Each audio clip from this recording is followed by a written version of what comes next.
വാഗ്ദത്ത നാട്, promise land എന്നുള്ളതാണ് പ്രധാന വിഷയം.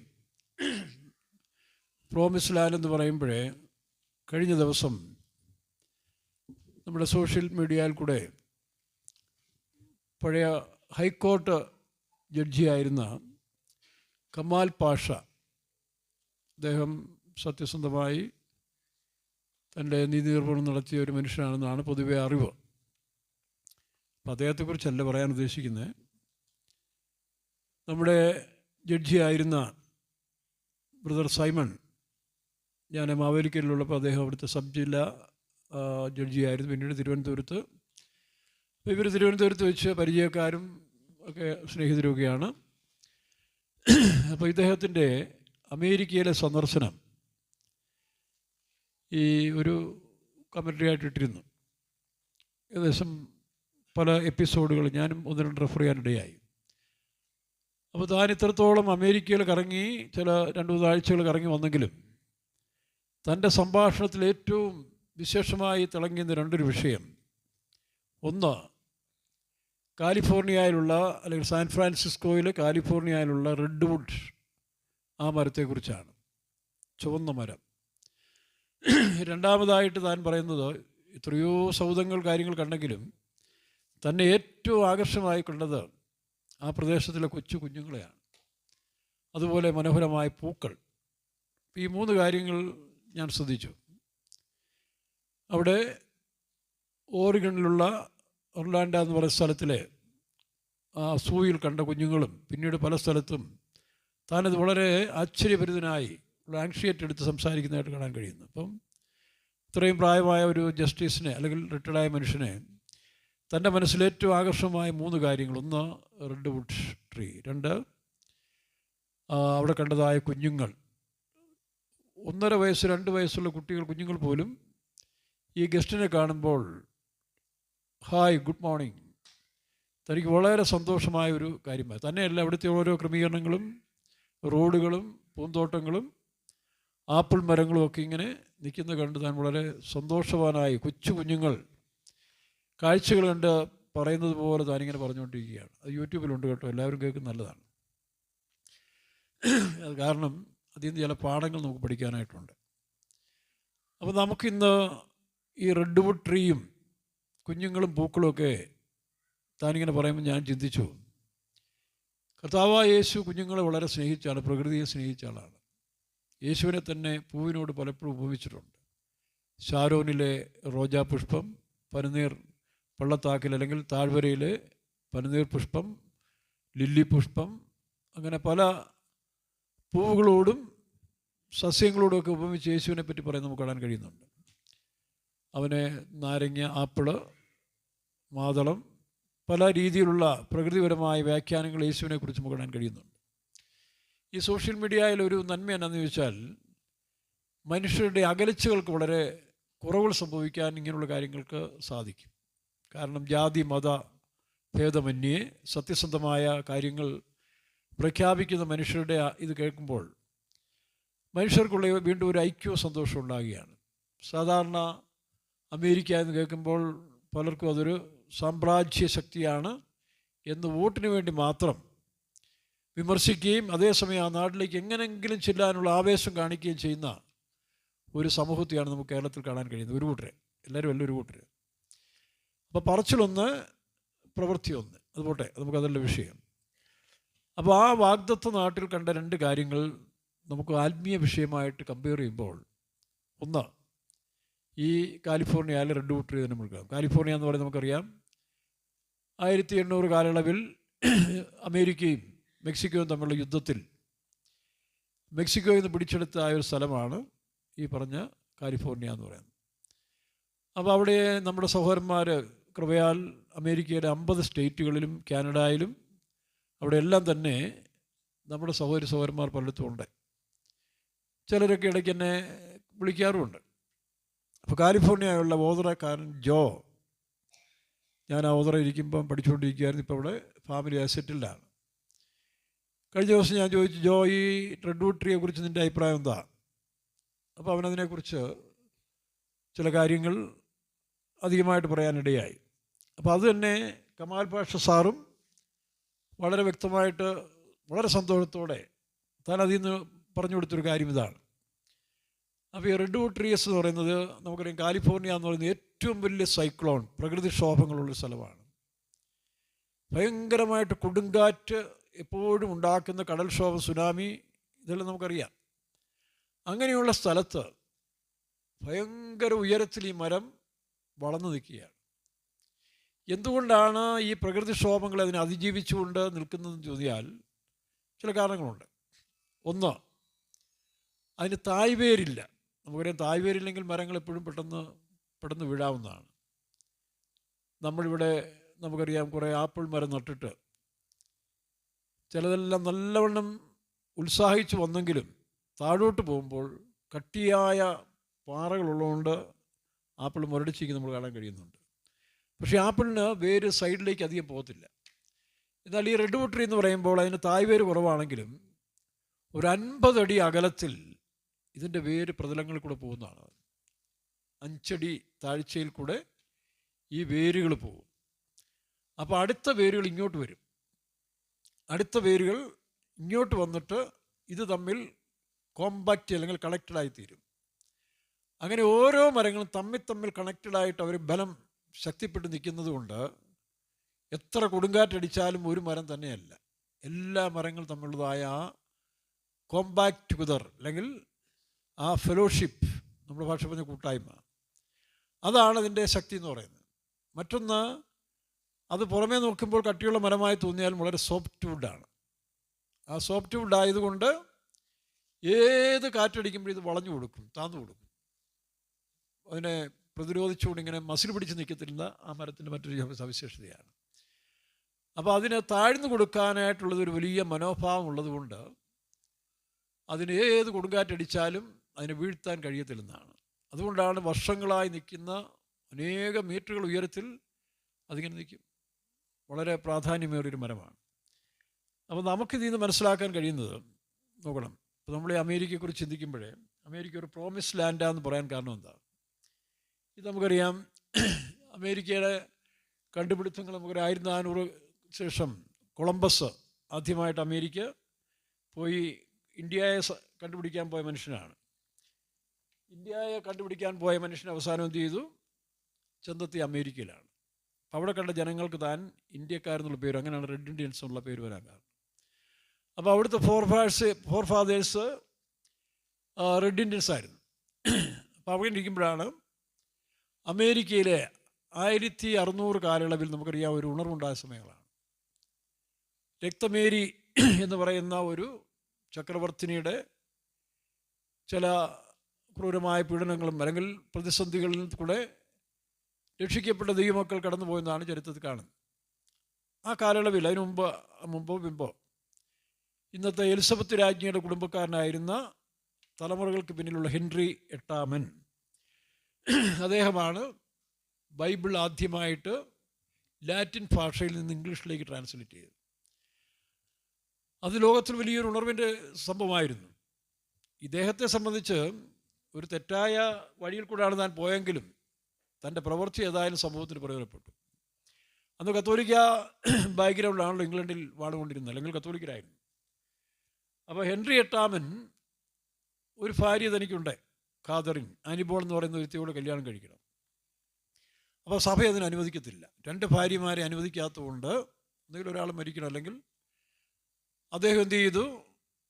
പോപ്പിനെ തള്ളിപ്പറഞ്ഞിട്ട് ഇംഗ്ലണ്ടിലുള്ളതായ ആർച്ച് ബിഷപ്പിനെ അവിടുത്തെ പോപ്പാക്കി തൻ്റെ അനുവാദത്തോടു കൂടി താൻ ഈ വിവാഹം കഴിക്കുകയും പിന്നീട് തനിക്ക് പല ഭാര്യമാരുണ്ടായിരുന്ന അവർ. ഏതായാലും ശരി, ഈ മനുഷ്യർ നല്ല കാര്യം ചെയ്തു. കിങ്സ് ജെയിംസ് വേർഷൻ എന്ന് പറയുന്ന ഇംഗ്ലീഷ് ബൈബിള് അദ്ദേഹത്തിൻ്റെ പേരിലാണ് കാണുന്നത്. അങ്ങനെ ഇംഗ്ലീഷ് ബൈബിള് ട്രാൻസ്ലേറ്റ് ചെയ്തു. അതോടെ മനുഷ്യർ ഒരുപാട് ബൈബിൾ വായിക്കാനും ഒരു ഉണർവിൻ്റെ, അങ്ങനെ ഇംഗ്ലണ്ടിൽ ഒരു ഉണർവിൻ്റെ കാലത്തിൽ ആദ്യമായിട്ട് പെന്തിക്കോസ്റ്റ് അനുഭവങ്ങളിൽ കുറേ മനുഷ്യർ മുമ്പോട്ട് വരാൻ പരിശുദ്ധാത്മാവിനെ പ്രാപിച്ച് അവർ വിശുദ്ധീകരണമുള്ള മനുഷ്യരായി തീർന്നു. നോക്കണം, പരിശുദ്ധാത്മാവെന്ന് പറയുന്നത് വിശുദ്ധീകരണമാണല്ലോ. ആ പരിശുദ്ധാത്മാവിൻ്റെ വിശുദ്ധീകരണത്തിൽ ഈ പറഞ്ഞതുപോലെ പ്യൂരിറ്റൻ ഗ്രൂപ്പ്സ്, നമ്മൾ പെന്തിക്കോസ്റ്റൽ ഗ്രൂപ്പ്സ് എന്ന് പറയുന്ന പോലെ ഒരു അർത്ഥത്തിൽ പെന്തിക്കോസ്റ്റൽ പ്യൂരിറ്റൻ ഗ്രൂപ്പ്സ് എന്ന് പറയുന്ന ഒരു റിവൈവൽ ഗ്രൂപ്പ് അവിടെ ഉണ്ടായി. അപ്പോൾ അവരോട് ഗവൺമെൻറ് ആവശ്യപ്പെട്ടു, നിങ്ങൾ ഈ ഗവൺമെൻറ്റിലുള്ളതായ സഭയെ കീഴ്പ്പെട്ട് വേണം പോകാൻ, അത് കൂടുതൽ ഉണർവൊന്നും വേണ്ട, പാരമ്പര്യമായ ട്രഡീഷണൽ ചർച്ചിലേക്ക് തന്നെ നിങ്ങൾ പിൻപറ്റി പോകണം. പക്ഷെ അവരെ കൊണ്ട് സാധിക്കുന്നില്ല. അങ്ങനെ അവരെന്ത് ചെയ്തു, അവിടെ നിന്ന് പലായനം ചെയ്യാൻ വേണ്ടി നെതർലൻഡിലേക്ക് യാത്രയായി. നെതർലൻഡിൽ നിന്ന് ഹോളണ്ട്, കാരണം ഇവിടെ നിന്നും അവരെ അക്സെപ്റ്റ് ചെയ്യുന്നില്ല, അവരെ അവിടെ നിന്നും ശരിയായിട്ട് അവരെ സ്വീകരിക്കാത്തതുകൊണ്ട്. ആ സമയത്താണ് നമുക്കറിയാം ന്യൂ ഫൗണ്ട് ലാൻഡ് എന്ന് പറയുന്ന സ്ഥലം ഒരാളെ കണ്ടുപിടിച്ചത്, അല്ലേ? അദ്ദേഹത്തിന് ശേഷം ആർക്കാ, കൊളംബസിന് ശേഷം ന്യൂ ഫൗണ്ട് ലാൻഡ് എന്ന് പറയുന്നൊരു സ്ഥലം കണ്ടുപിടിച്ചു. അത് കണ്ടുപിടിച്ച ആളുടെ പേര് ജോൺ കോംബോ എന്ന് പറയുന്നൊരു സയൻറ്റിസ്റ്റാണ് കണ്ടുപിടിച്ചത്.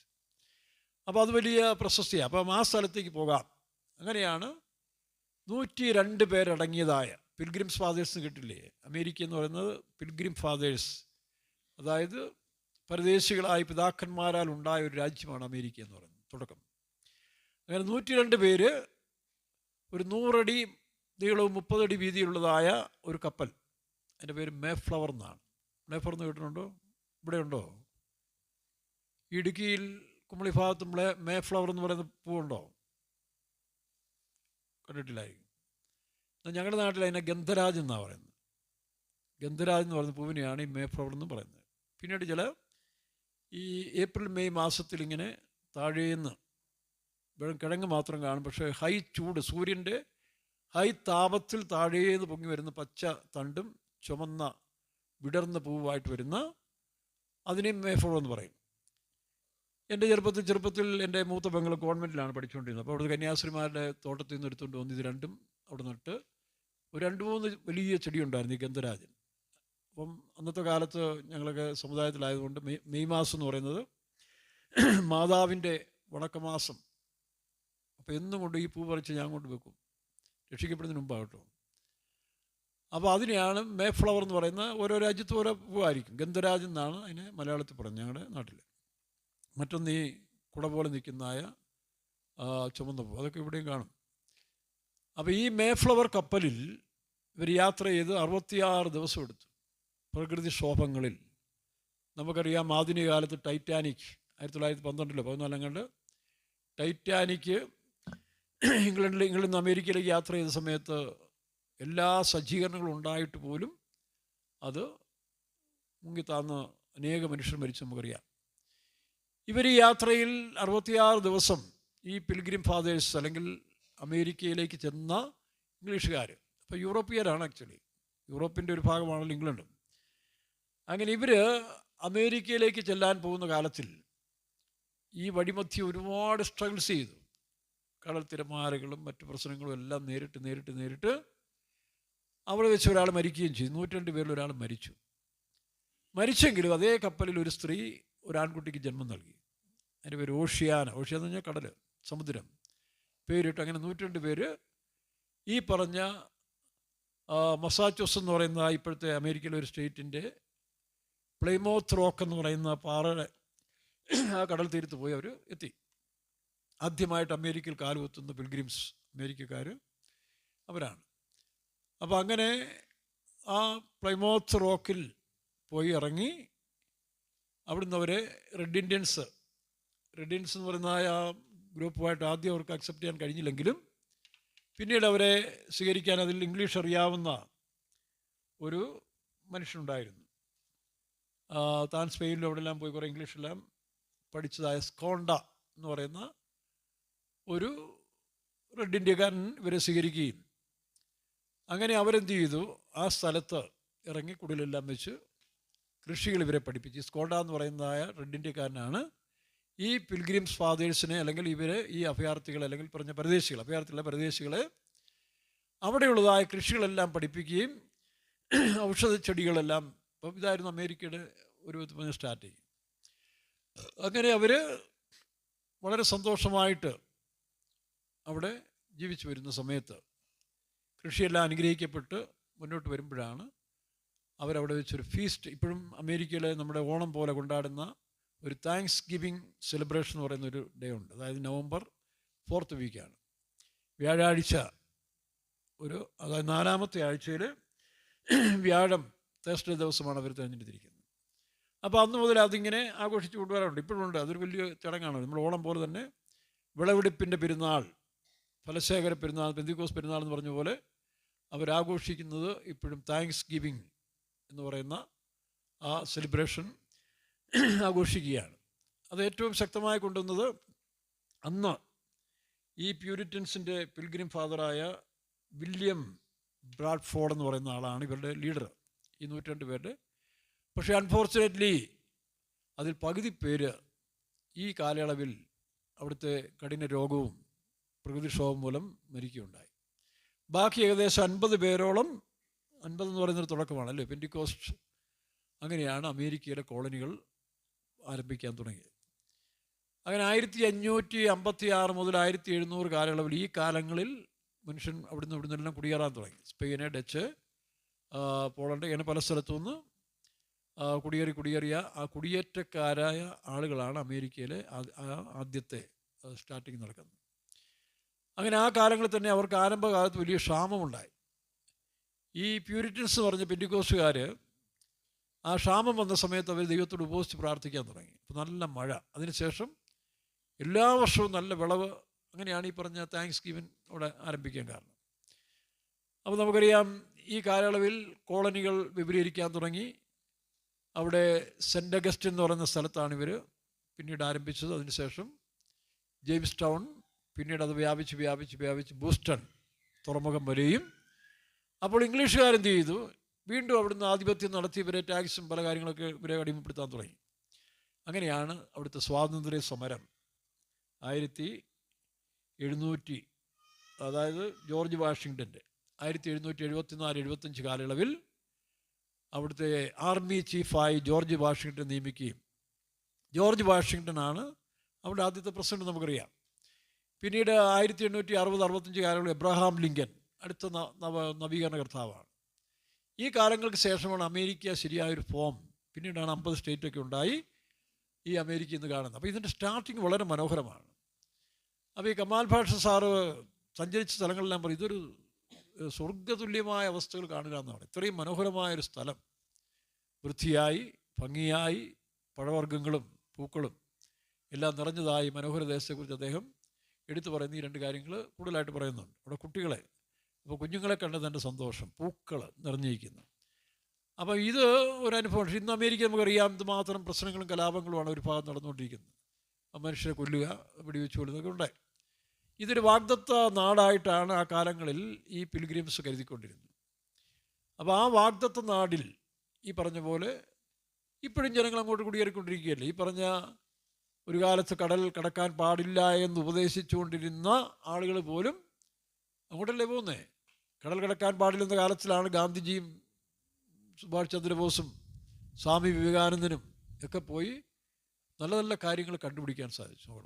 അപ്പം നമ്മളിവിടെ കിടന്ന ഒരു അരാജകത്വം, ഒരു മൂരാച്ചി സ്വഭാവങ്ങളെല്ലാം മാറണമെങ്കിൽ കമാൽ ഭാഷ സാറ് വന്ന് എല്ലാവരും അമേരിക്കയിൽ പോയി കറങ്ങിയിട്ട് വരണമെന്നാണ് പറഞ്ഞത്. അതാണ് അതുകൊണ്ടായിരിക്കും നമ്മുടെ മന്ത്രിമാരുമൊക്കെ ഇടയ്ക്ക് അമേരിക്കയ്ക്ക്, നമ്മുടെ മുഖ്യമന്ത്രിയൊക്കെ ഇടയ്ക്ക് പോകാൻ ഇഷ്ടപ്പെടുന്നതെന്ന് എനിക്ക് തോന്നുന്നു. എനിവേ, എന്നാൽ ഇങ്ങനെയൊരു വാഗ്ദത്ത ലാൻഡ് ഉള്ളപ്പോൾ തന്നെ നമുക്ക് അതിനപ്പുറത്തേക്ക് നമുക്കൊന്ന് കാണാൻ കഴിയുന്നു. അപ്പോൾ പൂക്കളും കുഞ്ഞുങ്ങളും മനോഹരമായൊരു സ്ഥലം. നമ്മൾ ആ സ്ഥലത്തിൻ്റെ പേരാണ് ഇമ്മാനുവേലിൻ്റെ ദേശം. സങ്കീർത്തനക്കാരൻ പറയുന്നത് എന്താ, എൻ്റെ അളവ് നൂൽ ഒരു മനോഹര ദേശത്തിൽ വീണിരിക്കുന്നതാണ്. എന്നാൽ ഇവിടെ നമുക്ക് ഈ പറഞ്ഞ പ്യൂരിറ്റൻസ് എന്ന് പറയുന്ന ഈ പെന്റിക്കോസ്റ്റുകാരാണ് ആദ്യമായിട്ട് അമേരിക്കയിലെ സ്റ്റാർട്ടിങ്. അതാണ് അമേരിക്കയുടെ ഒരു വലിയ അനുഗ്രഹം എന്ന് പറയുന്നത്.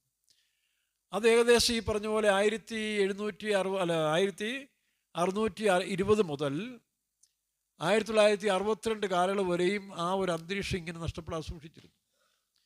എന്നാൽ 62-ൽ ലോകത്തിൻ്റെ ഗതി മാറി. അപ്പോൾ അവരെന്ത് ചെയ്തു, സ്കൂളിൽ നിന്നെല്ലാം പ്രാർത്ഥന മാറ്റി, ബൈബിളിന് പ്രാധാന്യം ഇല്ലാതായി. അങ്ങനെ 62-ന് ശേഷം അമേരിക്ക മറ്റൊരു മുഖമായിട്ട് മാറിക്കൊണ്ട്. എങ്കിലും ഇപ്പോഴും അവിടെ ഈ പ്യൂരിറ്റൻസ് എന്ന് പറയുന്ന അവർ അവരുടെ തനിമയെ സൂക്ഷിച്ചുകൊണ്ട് വേർപാട് ജീവിതം ചെയ്ത് അങ്ങനെ തന്നെ കഴിയുന്നൊരു വലിയ സമൂഹമുണ്ട്. ആ കൂട്ടത്തിൽ ഒരുപാട് വേർപെട്ട സഭകളും ക്രിസ്ത്യൻ സഭകളും പെന്തിക്കോസ് സഭകളും മെത്തേഡിസ്റ്റ് ബാപ്റ്റിസ്റ്റ് ചർച്ചുകളൊക്കെ വെസ്ലിയൻ ചർച്ചസൊക്കെ വളരെ ശക്തമായിട്ട് ഇപ്പോഴും ഉണ്ട് അവിടെ. അതിനിടയിൽ പെന്തിക്കോസ് മാർഗം, പ്യൂരിറ്റൻ മാർഗം വളരെ ശക്തിപ്പെട്ട് വരുന്ന ഒരു രാജ്യം കൂടിയാണ് അമേരിക്ക. അങ്ങനെ അമേരിക്ക വരും അതപ്പതിച്ച രാജ്യം എന്നുള്ളതല്ല, അവിടെ സ്വാതന്ത്ര്യമുണ്ട്. മനുഷ്യർക്ക് ആരെയും റെസ്ട്രിക്ഷൻസ് ഇല്ല, നിബന്ധനകളില്ല. 18 വയസ്സ് വരെയും അവർ വളർത്തിയ ശേഷം പോയി ജീവിച്ചോണം, വീട്ടിൽ നിന്ന് ഇറങ്ങിപ്പോക്കോണം, സ്വതന്ത്രമായ ജീവിതം. ഒരു വിധത്തിൽ അത് തെറ്റെന്ന് പറയാനൊക്കത്തില്ല. കാരണം മനുഷ്യനെ ദൈവം ആ സ്വതന്ത്രമായ ജീവിതം നീ തിരഞ്ഞെടുത്തോണം, വേറൊരാൾ ഡിപ്പെൻഡ് ചെയ്തല്ല. അതാണ് ബൈബിൾ പറയുന്നത്, അവനവൻ ശരീരത്തിലിരിക്കുമ്പോൾ ചെയ്ത് നല്ലതാകിലും. അപ്പോൾ അവർ തിരഞ്ഞെടുക്കാം. ബൈബിൾ തന്നെ പറയുന്നില്ലയോ, ആവർത്തന പുസ്തകത്തിൽ പറയുന്നത്, ഞാൻ ഗുണവും ദോഷവും നന്മയും തിന്മയും നിൻ്റെ മുമ്പിൽ വെച്ചിരിക്കുന്നു. അതൊരു നല്ല കാര്യം. ഒരുപാട് അടിച്ചേൽപ്പിച്ച് മനുഷ്യരെ ഇങ്ങനെ കട്ടായപ്പെടുത്തി ജീവിപ്പിക്കുന്നതിൽ അർത്ഥമൊന്നുമില്ല. നമ്മുടെ ഈ പെന്തിക്കോസ് മിഷൻ തന്നെ ഒരു തലമുറയെ ആത്മീയത്തിൽ വളർത്തുന്നതോടൊപ്പം തന്നെ ഒരുപാട് സ്ട്രിക്റ്റ് നമ്മുടെ വേലക്കാരും വിശ്വാസികളും ജനങ്ങളുടെ മേൽ നല്ല ഉദ്ദേശത്തോടാണ്. പക്ഷേ അങ്ങനെ പിള്ളേരെന്ത് ചെയ്യും, കടിച്ചമർത്തി ഇങ്ങനെ ഭക്തിയുടെ വേഷം ധരിച്ചു അവർ പാസ്റ്റർമാരെ കാണുമ്പോൾ അപ്പച്ച സ്തോത്രം നടുകൂടെ വളച്ച് കാണിക്കുവാണ്, ഇല്ലയോ? നടുകൂടെ വളച്ച് കാണിക്കും, മുട്ട് കുത്തും, അപ്പച്ച ഒന്ന് പ്രാർത്ഥിച്ച് അനുഗ്രഹിച്ച്. എന്നിട്ട് പോകുന്നത് എവിടോട്ടാ? ഒരു കൂട്ടർ പോകുന്നത് ജോളി അടിക്കാനും, ചിലവന്മാർ മാറിപ്പോകുന്നവരുമുണ്ട്. അതാണ് ഇവിടെ വരുമ്പോഴോ ഞായറാഴ്ച എല്ലാവരും അല്ല കേട്ടോ, ഒരു 10% ആളുടെ അറിയാവുന്നു, ബാക്കി 90% നല്ല പിള്ളേരാണ്. 10% ഇടുക്കിയിലൊന്നും അത്രയും കാണാനില്ല, നാട്ടിലൊക്കെ ഉണ്ട്. അപ്പം ഈ ഭക്തിയാണ് ചില ശുശ്രൂഷകർ പോലും ശരിയായ ഭക്തി എന്നവർ വിശ്വസിക്കുന്നു. അപ്പോൾ അത് പഠിച്ചു. ഇനി ചില ഉപദേശിമാർ പോലും അത് പഠിച്ചു. അപ്പച്ചന്മാരെ കാണുമ്പോൾ വലിയ ഭക്തിയോട് സംസാരിക്കും, പൊക്കി പറയും. അതും 10% ഉള്ളൂ കേട്ടോ. എല്ലായിടത്തും ഞാൻ കണക്കൂടി 10% കാര്യമാണ്. അതുകൊണ്ട് ഈ ആത്മീയത്തെക്കാൾ ഭക്തിയിൽ കൂടുതൽ പ്രാധാന്യം. ഏത് ഭക്തി? യഥാർത്ഥ ഭക്തിയാണെന്ന് തിരക്കുകയുള്ളൂ. പണ്ട് ഇതിൽ പറയാറില്ല, ഏതാ? മേപ്പത്തൂരിൻ്റെ വിഭക്തിയേക്കാൾ പൂന്താനത്തിൻ്റെ ഭക്തി. അത് ഒറിജിനൽ ഭക്തിയാണ്, റിയാലി അല്ലെങ്കിൽ ശരിയായ ദൈവഭക്തിയാണ്, ദൈവഭക്തി. പക്ഷേ അല്ലാത്തത് ആദായ സൂത്രമായിട്ട് മാറുകയാണ്. അങ്ങനെ ഒരു കപട സമൂഹം ഇതിനകത്തുണ്ട്. വേലക്കാരുടെ ഇടയിലുണ്ട്, വിശ്വാസികളുടെ ഇടയിലുണ്ട്. നടത്തിപ്പാരെ കാണുമ്പോൾ വലിയ ഭക്തി കാണിക്കുക, താഴ്മയോട്. അവർക്കറിയാം ഇത് കാണിച്ച് കഴിയുമ്പോൾ അവർ വിചാരിക്കും ഞങ്ങൾ, അല്ലെങ്കിൽ ഞായറാഴ്ച ഒന്ന് മുടിയൊക്കെ വെട്ടിച്ച് ക്ലീൻ ഷേവ് എടുത്ത് ഈ പറഞ്ഞ പോലെ വെള്ളം ഇട്ടുകൊണ്ട് വന്ന് അപ്പച്ചൻ ഒന്ന് പ്രാർത്ഥിച്ചാട്ടെ വേണേൽ പറയും. ഉടനെ പറയും അപ്പച്ചൻ പ്രാർത്ഥിച്ചുകൊണ്ട് എൻ്റെ നെഞ്ചുവേദന പോയി. സാക്ഷിയും പറയും. അങ്ങനെ സാക്ഷി പറഞ്ഞ് ഒരുത്തൻ സാക്ഷി പറഞ്ഞ് ഇറങ്ങിയ ഉടനെ അവന് നെഞ്ചുവേദന തുടങ്ങി. നോക്കണം, നാട്ടിലൊരുത്തിന് ഇങ്ങനെ കള്ളസാക്ഷ്യം പറഞ്ഞ് ഇറങ്ങിയ ഉടനെ നെഞ്ചുവേദന തുടങ്ങി. അയ്യോ, കാറി കൂവി തെറ്റ് ക്ഷമിക്കണമെന്ന് പറഞ്ഞ് പ്രാർത്ഥിച്ചു, ശരിയായി. അപ്പോൾ അങ്ങനൊന്നുമല്ല ആത്മീയത. മനുഷ്യൻ ഒരു വിധത്തിൽ പറഞ്ഞ് കുറേ സ്വതന്ത്രനാണ്, അവനൊന്നും അടിമപ്പെടുത്തേണ്ട ആവശ്യമൊന്നുമില്ല, അവനവൻ ജീവിച്ചു പോകണം. അപ്പോൾ അമേരിക്കയിലെ നയം തെറ്റെന്ന് പറയാനൊക്കത്തില്ല ഒരു ഭാഗം. കാരണം നന്മയ്ക്കും ഉണ്ട് തിന്മയും ഉണ്ട്. ബൈബിൾ അങ്ങനെ പറയും, നന്മയും തിന്മയും ഗുണവും ദോഷവും. കൂടുതലൊന്നും നമ്മളധികം അങ്ങനെ കരുതേണ്ട ആവശ്യമൊന്നും. നല്ലൊരു മാതൃകാനുഭവങ്ങൾ കാണിച്ചു കൊടുക്കുക, പിന്നെ അവനവൻ ജീവിക്കട്ടെ. അല്ലെ മുടിയനായ പുത്രം പോയതുപോലെ കറങ്ങിയടിച്ച് വരട്ടെ. ഇല്ലെങ്കിൽ അതോടെ തീരും, അത്രയേ ഉള്ളൂ. പിന്നെ തലമുറ വരികയല്ലേ, ഇവിടെ വംശങ്ങളിങ്ങനെ പെറ്റു വരികയില്ല. അപ്പോൾ അതുകൊണ്ട് കുറേ നശിക്കും. അപ്പോൾ അവിടെ ഇതിനെക്കുറിച്ചൊന്നും ആരും വലിയ ബോധറിയേണ്ട ആവശ്യമൊന്നുമില്ല. കാര്യങ്ങൾ നമ്മൾ മാതൃകയായി ജീവിക്കുക, നമ്മൾ മറ്റുള്ളവർക്ക് സാക്ഷിയായി ജീവിക്കുക എന്നുള്ളതാണ് ഏറ്റവും വലിയ കാര്യം. പിന്നെ ജീവിക്കണോ ജീവിച്ചോണം. ആർക്കും എല്ലാം ഇന്നത്തെ കാലത്തിൽ പ്രായമുള്ളവരെക്കാൾ അറിവാണ് കുഞ്ഞുങ്ങൾക്ക്, അല്ലേ? പണ്ട് മാതാപിതാക്കൾ പറയുമ്പോൾ പിള്ളേരെ ഇത് കൈകാര്യം ചെയ്യാൻ വലിയ ബുദ്ധിമുട്ടാണെന്ന് പറയും. പിള്ളേരെ കൈകാര്യം ചെയ്യാൻ ഇപ്പോൾ പിള്ളേർ തിരിച്ചാണ് പറയുന്നത്. ഏതാ? അപ്പനും അമ്മയും എവരെ കൈകാര്യം ചെയ്യാൻ ഞങ്ങൾക്ക് ഭയങ്കര പ്രശ്നമാണെന്ന് പറയുന്നത്. അറിയാം, തന്തന്നുള്ളത്. കാരണം അവരുടെ കാഴ്ചപ്പാടിൽ ഇവർ പല കാര്യത്തിൽ ഇഗ്നോറൻ്റാണ്, പല കാര്യത്തിൽ ആവശ്യമില്ലാത്ത കടുംപിടുത്തം. അപ്പോൾ അങ്ങനെയാണ് പിള്ളേരിപ്പോൾ പറയുന്നത്. ഒരു പയ്യൻ ഇന്ന് ഞാനൊരു ഇതിക്കും പറഞ്ഞു, ഈ അപ്പനുണ്ടായതിനു ശേഷം എനിക്കൊരു സ്വസ്ഥതയും തന്നിട്ടിരുന്നതാണ്. എൻ്റെ കാതിന് കേട്ടതാണ്. ഞാൻ ചോദിച്ചാൽ എന്താണ് അതിൻ്റെ അർത്ഥം? ഇതാണ്, അവൻ്റെ ഓർമ്മയായ കാലം വരെ ഈ അപ്പൻ വേണ്ടാത്ത സ്ട്രിക്റ്റ് നിയമങ്ങളും പറഞ്ഞ് അങ്ങനെ വളർത്തിയ പെന്തിക്കോസ്റ്റിലെ പിള്ളേർ പോലും +2 കഴിയുമ്പോൾ ഇവിടുന്ന് പറക്കുകയാണ്. ബാംഗ്ലൂർ മറ്റു രാജ്യങ്ങളിൽ പോയിട്ട് അടിച്ച് പൊളിച്ച് ജീവിക്കുക, ഈ 10%, ബാക്കിയുള്ളതല്ല. അപ്പോൾ അതുകൊണ്ടാണ് അങ്ങനെ ആരെയും അടിച്ചേൽപ്പിക്കേണ്ട ആവശ്യമൊന്നുമില്ല. ആരെയും പിടിച്ചിങ്ങനെ വിശ എടുക്കട, മുടി വെട്ടട, അവന് സൗകര്യമുണ്ട് വെട്ടട്ടെ, ഇവിടെ തന്നെ കല്യാണം നടത്തണം. ഇതൊന്നും നമ്മളിപ്പോൾ കാലത്ത് നിശ്ചയിക്കേണ്ട ആവശ്യമില്ല. അവിടെയെങ്കിലും പോയി നടത്തട്ടെ, അല്ലെങ്കിൽ രജിസ്റ്റർമാവ് ചെയ്യട്ടെ, ഒന്നില്ല കുറേ ലാഭമുണ്ടല്ലോ. അതാണ് ഞാനും പറഞ്ഞു, എടാ രജിസ്റ്റർമാവും ചെയ്തിട്ട് വരാം, ഞാൻ പ്രാർത്ഥിച്ചു വിടാം എന്ന് പറഞ്ഞിട്ടുണ്ട്. അപ്പോൾ ചിലവും കുറഞ്ഞിരിക്കും. ഈ എത് ചെയ്താലും തമ്പുരാൻ വേണ്ടി അനുഗ്രഹിക്കാൻ. പിന്നെ ശരിയായ ഭക്തിയിലും ഈ പറഞ്ഞ ബാഗിനോട് ജീവിക്കുന്നവരിങ്ങനെ പോട്ട് അവരാലോചിച്ച കാര്യങ്ങളല്ലെങ്കിൽ നല്ല രീതിയിൽ പെയ്ത്തോലെ കഴിക്കട്ടെ. അത് മറ്റുള്ളവർ വിമർശിക്കാൻ പോകണ്ട. ചിലപ്പോൾ ഒരുപക്ഷെ ഈ നല്ല കല്യാണം നടത്തിയവന്മാർ 6 മാസം കഴിയുമ്പം ഡൈവേഴ്സ് ചെയ്ത് പോകുന്നുണ്ട്. രജിസ്റ്റർ വിവാഹം ചെയ്തിട്ട് 6 മാസം മുടക്കം കഴിഞ്ഞ് തിരിച്ചു വരുന്നവർ നന്നായിട്ട് പോകുന്നുമുണ്ട്. ഇതൊക്കെ ദൈവം നിശ്ചയിക്കട്ടെ. നമ്മളിതിന് മാത്രം ഒരുപാട് മസിൽ പിടിക്കേണ്ട ആവശ്യമൊന്നും ഈ കാലത്തിൽ ഇല്ല. മക്കളുടെ കാര്യത്തിലായാലും ശരി, വിശ്വാസിയുടെ കാര്യത്തിലും കൂട്ടുവേലക്കാരുടെ കാര്യത്തിലും നമ്മൾ ജീവിക്കുക. നമ്മൾ ജീവിക്കാൻ തുടങ്ങിക്കഴിഞ്ഞാൽ നമുക്കൊരു വലിയ ധൈര്യവും സാക്ഷ്യം വരും. അതോടെ നമ്മുടെ പിന്മാറ്റം പോയി. പിന്നെ നമ്മളാരും പറയത്തില്ലോ ഇവിടെ ഉള്ളവന്മാരെല്ലാം കള്ളന്മാരാണ്, ആദ്യ നൂറ്റാണ്ടിൽ അനുഭവമില്ല. ഇതൊക്കെ ചുമ്മാ ഡയലോഗല്ലേ. നീ ജീവിക്കാൻ തുടങ്ങേ, നീ ദൈവമായുള്ള ബന്ധത്തിൽ യഥാസ്ഥാനപ്പെട്ട് കഴിഞ്ഞാൽ നിൻ്റെ പ്രശ്നം തീർന്നു. പിന്നെ നിനക്ക് എല്ലാവരും സ്നേഹിക്കാൻ കഴിയും, മറ്റുള്ളവർക്ക് സഹായം ചെയ്യാൻ കഴിയും, നന്മ ചെയ്യാൻ കഴിയും. അപ്പോൾ നമ്മൾ യഥാസ്ഥാനപ്പെടാത്തതുകൊണ്ടാണ് നമ്മൾ പലപ്പോഴും ഈ കുറ്റങ്ങളെല്ലാം പറഞ്ഞുകൊണ്ട് നടക്കുന്നത്.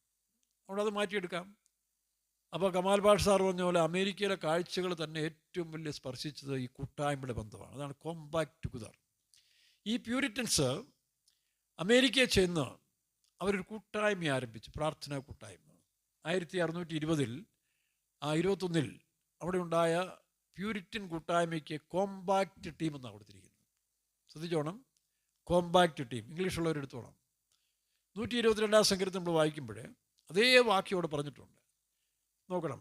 അപ്പോൾ ഈ കോമ്പാക്റ്റ് എന്ന് പറഞ്ഞത് ഇണയ്ക്കപ്പെട്ടതായൊരു അനുഭവം, അതായത് പിരിക്കാൻ വയ്യാത്ത വിധത്തിൽ ഇണയ്ക്കപ്പെട്ടതായ. അതാണ് ഈ റെഡ്വുഡിൻ്റെ സാക്ഷ്യം നമുക്ക് കാണാൻ കഴിയുന്നത്.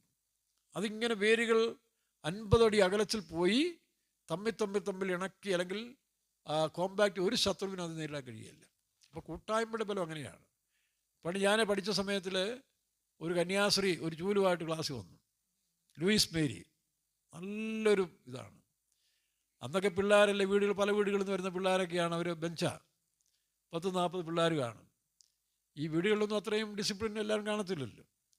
ഇവിടെ വന്ന് അവർ 2ാം ക്ലാസ് ബെഞ്ചിലാണ് പോകുന്നത് ചിലപ്പം, കേട്ടോ. ഇന്നൊക്കെ കുട്ടികളൊക്കെ എത്രയോ സ്റ്റാൻഡേർഡുണ്ട്. അന്ന് ബെഞ്ചിൽ ഇടയ്ക്കിങ്ങനെ.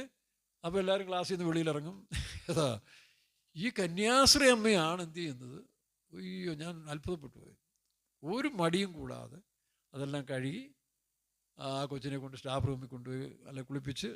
ഇവിടെ നിങ്ങൾ ഡ്രസ്സൊക്കെ ഉണ്ട്, അവിടെ അത്യാവശ്യം കാണും. എനിക്ക് അത്ഭുതപ്പെട്ടിട്ടുണ്ട്.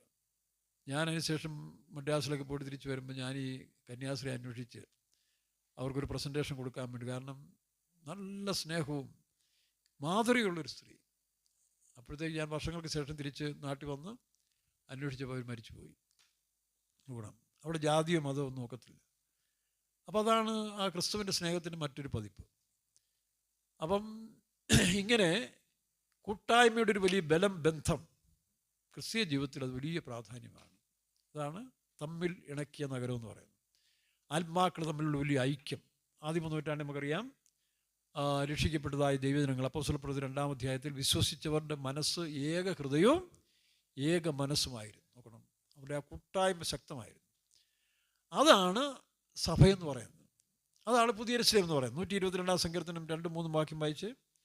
122-ന്റെ 2-3. യെരൂശലേമേ, ഞങ്ങളുടെ കാലുകൾ നിന്റെ വാതിലുകൾക്കകത്ത് നിൽക്കുന്നു, തമ്മിലിണക്കിയ നഗരമായി പണിതിരിക്കുന്ന യെരൂശലേമേ. അപ്പോൾ ഈ വാക്യത്തിൻ്റെ അടിസ്ഥാനത്തിലാണ് അവരിങ്ങനെ ഒരു കൂട്ടായ്മ ഇവിടെ ആരംഭിച്ചത്. പിന്നീട് 1661 40 വർഷം കഴിഞ്ഞപ്പോൾ അവിടെ ഇംഗ്ലീഷ് ബൈബിൾ നോർത്ത് അമേരിക്കയിൽ പ്രസിദ്ധീകരിക്കുകയും പിന്നീട് അമേരിക്കയിൽ നിന്ന് ലക്ഷക്കണക്കിന് കോടിക്കണക്കിന് ബൈബിൾ ലോകത്തിൻ്റെ പല ഭാഗത്തേക്ക് എത്തിക്കാൻ കഴിഞ്ഞു. അതാണ് ചൈതന്യവും. കമാൽ പാഷ ഒരു ഇസ്ലാം മനുഷ്യനാണെങ്കിൽ പോലും അത് എത്ര നന്നായിട്ട് ആ കാര്യങ്ങളെല്ലാം പറഞ്ഞിരിക്കുകയാണ്. അപ്പോൾ അതിൻ്റെ മറുവശം, അതുകൊണ്ട് ഏത് മതങ്ങളും അതിനകത്ത് നല്ല കാര്യങ്ങൾ ഉൾക്കൊള്ളുക, വേണ്ടാത്ത കളയുക. ചുമ്മാ ബഹളം ഉണ്ടാക്കാനും ശത്രുത ഉണ്ടാക്കാനും അടിയുണ്ടാക്കി ജീവിച്ച് ഒരായുസ് കളയേണ്ട ആവശ്യമുണ്ടോ? ഇതുപോലെ അങ്ങനെയുള്ള ദേശമൊക്കെ പോയി കാണാൻ, കേട്ടോ. നിങ്ങളുമൊക്കെ ഒന്ന് പോകുന്ന നല്ലതാണ്. അമേരിക്കയിലൊക്കെ പോയി കണ്ട് ഈ കുഞ്ഞുങ്ങളെയും വേറെ ഒരുപാട് കണ്ടില്ലെങ്കിലും കമാൽ പാഷ കണ്ട കാലിഫോർണിയയിലെ റെഡ്വുഡ് ട്രീയും. ഇത് പൈസ വേണോ? പൈസ ഞങ്ങൾ പിരിച്ചു തരാം. ഇതാ ആരെങ്കിലും അത്യാവശ്യമായിട്ട് പോകാൻ ആഗ്രഹിക്കുന്ന നമുക്ക് സഭക്കാർക്ക് കൊടുക്കാം. എന്താ ശരിയല്ലേ? പിന്നെ അപ്പോൾ ചോദിക്കും, പാഷ എന്താ പോകാത്തെന്ന് ചോദിക്കും. ഞാൻ പോകാത്തതിൻ്റെ കാരണം അല്പം കൂടെ വെയിറ്റ് ചെയ്താൽ മതി. ഇപ്പോഴാണെങ്കിൽ പാസ്പോർട്ട് വേണം, NOC വേണം, പിന്നെ അവിടെ ചെക്കിംഗ് ഉണ്ട്, പിന്നെ പല പ്രശ്നമാണ്.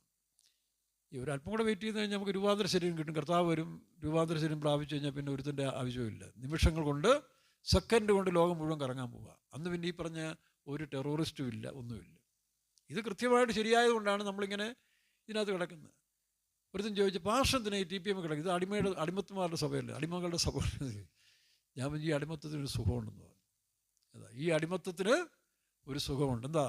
എൻ്റെ മുഖം ഏറ്റുകൊണ്ട് എന്നോട് പഠിപ്പില്ല. അല്ല ചുമ്മാ വിഡ്ഢികളായിട്ട് വന്നവരല്ല ഞങ്ങളല്ല. ഇവിടെ കത്തോലിക്കാ സഭയിൽ ജനിച്ചു വളർന്ന് അച്ഛനാകാൻ പോയി ബിഷപ്പാക്കണമെന്നൊക്കെ പറഞ്ഞുകൊണ്ട് ഇങ്ങനെ വീട്ടുകാർ ചെറുപ്പത്തിൽ പറയും, നീ തിരുമേനിയാകും, ബിഷപ്പാകും, എന്തുകൊണ്ടെങ്കിലും ആകട്ടെ. പക്ഷേ കർത്താവ് വിളിച്ച് ഈ മാർഗം കാണിച്ച് നീ ഇതൊരു അടിമത്തനം പോലെ തോന്നിയാലും ആ അടിമത്തത്തിനൊരു സുഖമുണ്ട്. അതാണ് ഇതിൻ്റെ സുഖം. ഒരു കുടുംബജീവിതം ഒരു അടിമത്തനമല്ലേ? ഇന്നലെ വരെയും സ്വാതന്ത്ര്യമായി നടന്ന ഒരു പെങ്കൊച്ചിനെ കൊണ്ടുവന്ന് ഒരുത്തൻ്റെ കീഴിൽ കൊണ്ട് കൊടുത്തിട്ട് ഇനി അവൻ പറയുന്നത് അനുസരിക്കണം. അതും അടിമത്തനമല്ലേ? കുഞ്ഞുങ്ങൾ മാതാപിതാക്കന്മാരെ അനുസരിക്കുന്നത് അടിമത്തനമല്ലേ? പക്ഷേ അതങ്ങനെ കാണുമ്പം വിഷയമല്ല. അല്ലാതെ പുറത്ത് നോക്കുമ്പോൾ കാണുന്ന കാഴ്ചപ്പാടല്ല TPM. ഈ കൂട്ടായ്മയും അടിമത്തനും ഏറ്റവും സുഖമാണ്. പക്ഷേ അതിൻ്റെ ആ മുഖത്തിന് കീഴിൽ പോകുന്നവർ, ഞാൻ വർഷം ഇത്രയും 10-15 വർഷമായില്ലേ, ഇപ്പോഴും നമ്മൾ സ്വതന്ത്രമായി സന്തോഷമായി ജീവിക്കുകയില്ലേ? ഇത്രത്തോളം എത്താൻ കാരണം എന്താ? ഈ അടിമമുഖമാണ്. ഈ TPMലെ അടിമമുഖമാണ് എന്നെ ഇവിടം വരെ എത്തിച്ചത്. അല്ല, ഞാൻ എന്നോ പോയി നശിക്കേണ്ട മനുഷ്യനാണ്. അപ്പോൾ അത് മനസ്സിലാക്കണം. ഇവിടെ ഇരുന്നുകൊണ്ട് ചില പുള്ളികൾ ഇപ്പോഴും ചീഫ് പാസ്റ്റർമാരെ കുറ്റം പറയുക. പാസ്റ്റർ എബ്രഹാം പാസ്റ്റർ, നിങ്ങൾക്ക് അവരെ പറ്റി വല്ല അറിയാമോ? അവരൊക്കെ ഈ വേലയ്ക്ക് വേണ്ടി എന്തെല്ലാം ത്യജിച്ചു വന്നവരാണ്. നിങ്ങളുടെയൊക്കെ വീടുകളിൽ കാണുന്നതിനേക്കാൾ ഒരു 100 മടങ്ങ് സൗകര്യമുള്ള വീട്ടിൽ നിന്നൊക്കെ ഇറങ്ങി വന്നവരാണ്. മാത്രമല്ല, അവർ തങ്ങളുടെ ജീവനെ പോലും സ്നേഹിക്കാതെ ഇപ്പോഴും വേല ചെയ്തുകൊണ്ടിരിക്കുകയാണ്. അതുപോലെ ഒരു ജോൺ ബ്രദർ ഇരുമ്പല്ലൂരിൽ, തൻ്റെ ആരംഭം മുതൽ പാസ്റ്റർ ലാസർപ്പത്തിൻ്റെ ഉള്ളിൽ എനിക്കറിയാം, വിശ്വസ്തനായ ഒരു മനുഷ്യൻ. ഇനി പലരും വിമർശിച്ച് ജോബ്, താൻ എന്തോ ഒരു പ്രവൃത്തി എന്നറിയാവോ? ചില കാര്യങ്ങൾ ഇടപെടുമ്പോൾ അതിൻ്റെതായ ചില കാര്യങ്ങൾ എന്താ പറയും, പരുഷത്വം വരും. ഇപ്പോൾ പാസ്റ്റർ ശമ്പുലുകുട്ടി എല്ലാവരും ഒരു വില്ലനായിട്ടാണ് കാണുന്നത്. ഒരു പരുക്കനായ മനുഷ്യൻ കാണുന്നത്. അതെങ്ങനെ വന്നറിയാവോ? ബർത്ത് റേറ്റ് മാത്രമല്ല, പുള്ളിക്കാരൻ ട്രെയിനിങ് കഴിഞ്ഞ് കോട്ടയത്ത് വരുന്ന സമയത്താണ് ഇവിടെ പ്രശ്നം കേസ്.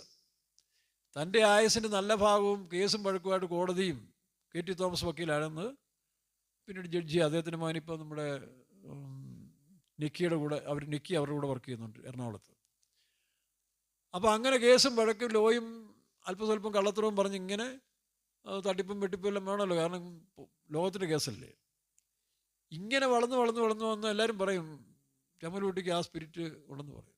അപ്പോൾ ചില സാഹചര്യങ്ങൾ കൂടിയാണ് ഇതിൻ്റെ എല്ലാം കാരണങ്ങൾ. നല്ല സാഹചര്യത്തിൽ കൂടെ വളർന്നാൽ, ഇപ്പം ഞാൻ പണ്ട് ആൾക്കാർ പറഞ്ഞ പോലെ നശിച്ചില്ലാതാകേണ്ട സ്ഥാനത്തു നിന്ന് ഈ ഒരു സാഹചര്യത്തിൽ വന്നുകൊണ്ടല്ലേ ഇന്നും ഒരു ആത്മീയമായ കാഴ്ചപ്പാടിൽ ഫലം കായ്ച്ചുകൊണ്ടിരിക്കുന്നത്. ആ സാഹചര്യം എന്ന് പറയുന്നതാണ് കൂട്ടായ്മ എന്ന് പറയുന്നത്.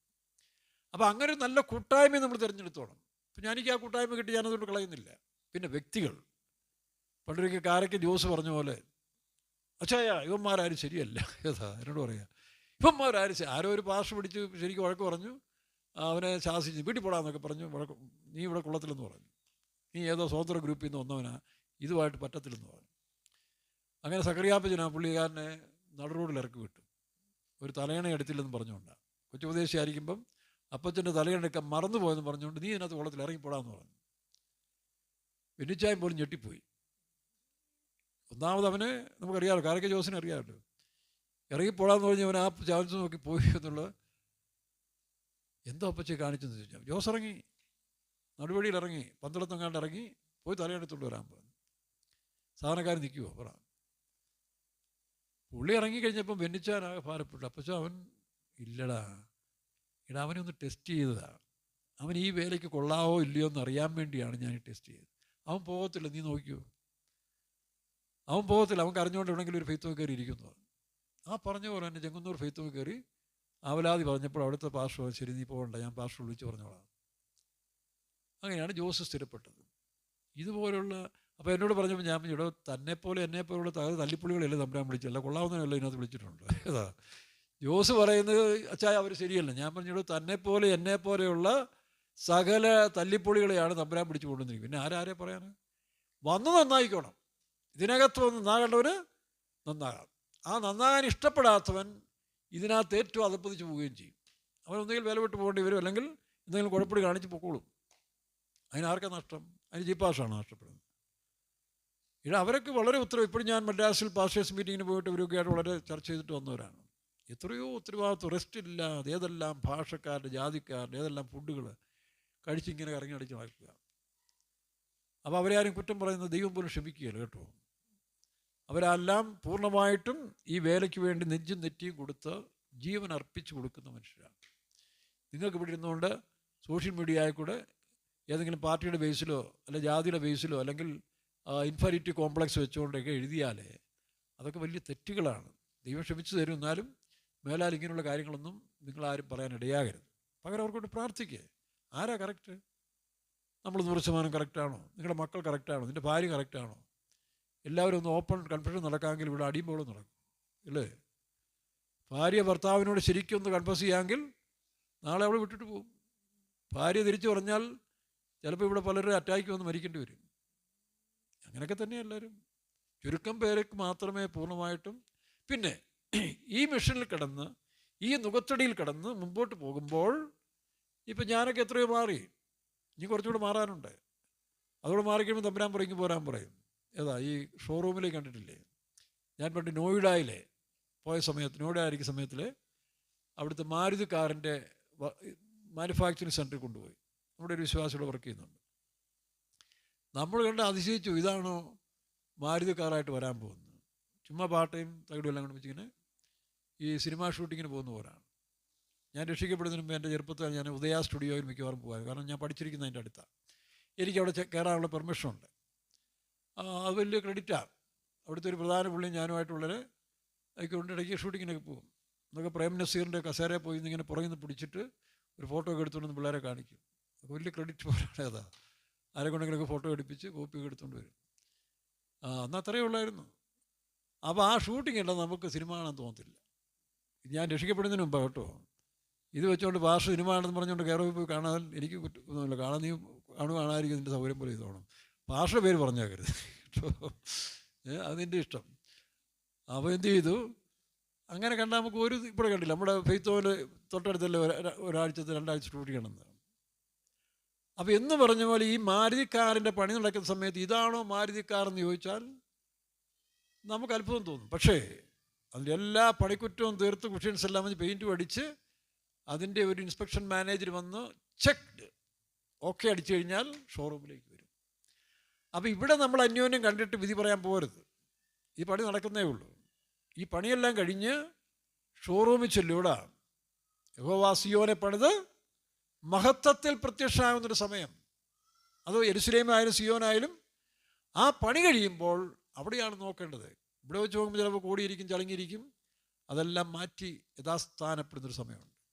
അവിടെ ഇനിയുള്ള കാലത്ത് പ്രിയപ്പെട്ടവർ അങ്ങോട്ടും ഇങ്ങോട്ടും കുറ്റം പറയാതെ, അവരിവിടെയും കുറ്റം നോക്കാതെ എന്തെങ്കിലും നല്ല കാര്യങ്ങൾ ചെയ്യുക. അറ്റ്ലീസ്റ്റ് കമാൽ പാഷ സാറ് ചെയ്ത പോലെ എന്തെങ്കിലും നല്ല കാര്യങ്ങൾ കണ്ടിട്ട് നിങ്ങൾ മറ്റുള്ളവർ പറ. അതിനൊരുത്തം വിമർശിക്കുന്നത് കേട്ടോ, കമൻറ്റ് കിടക്കുന്നുണ്ട്, ഇങ്ങനെ വേറെ പണിയൊന്നുമില്ലേ, പെൻഷൻ ഇഷ്ടം പോലെ കിട്ടുന്നുണ്ടല്ലോ, പിന്നെ യൂട്യൂബിലെ കാശ് കൂടെ അത്യാഗ്രഹമുണ്ട്. അല്ല, ഞാൻ അദ്ദേഹത്തെ മനസ്സിലായി, ഒരു കുഞ്ഞിൻ്റെ സ്വഭാവം പോലെ ആയത് എനിക്ക്. അതുകൊണ്ടാണ് താൻ കുഞ്ഞുങ്ങളെയും പൂക്കളെയും എത്രയോ വലിയ സൗധങ്ങൾ അവിടെ കണ്ടിട്ടും വൈറ്റ് ഹൗസൊക്കെ തനിക്ക് കണ്ടിട്ടൊന്നും ഇല്ലെന്ന് പറഞ്ഞു. പക്ഷേ ഇത് തനിക്ക്, നിങ്ങളത് കേൾക്കണം കേട്ടോ, അദ്ദേഹത്തിൻ്റെ ഉണ്ട്. ഓരോ ദിവസം ഓരോന്നിട്ട് കേട്ടാൽ മതി. സിമ്പിളാണ്, വലിയ കാര്യങ്ങളൊന്നും അല്ലെങ്കിലും തൻ്റെ ആ സിംപ്ലിസിറ്റിയിൽ, കുഞ്ഞുങ്ങളുടെ സ്വഭാവത്തിൽ.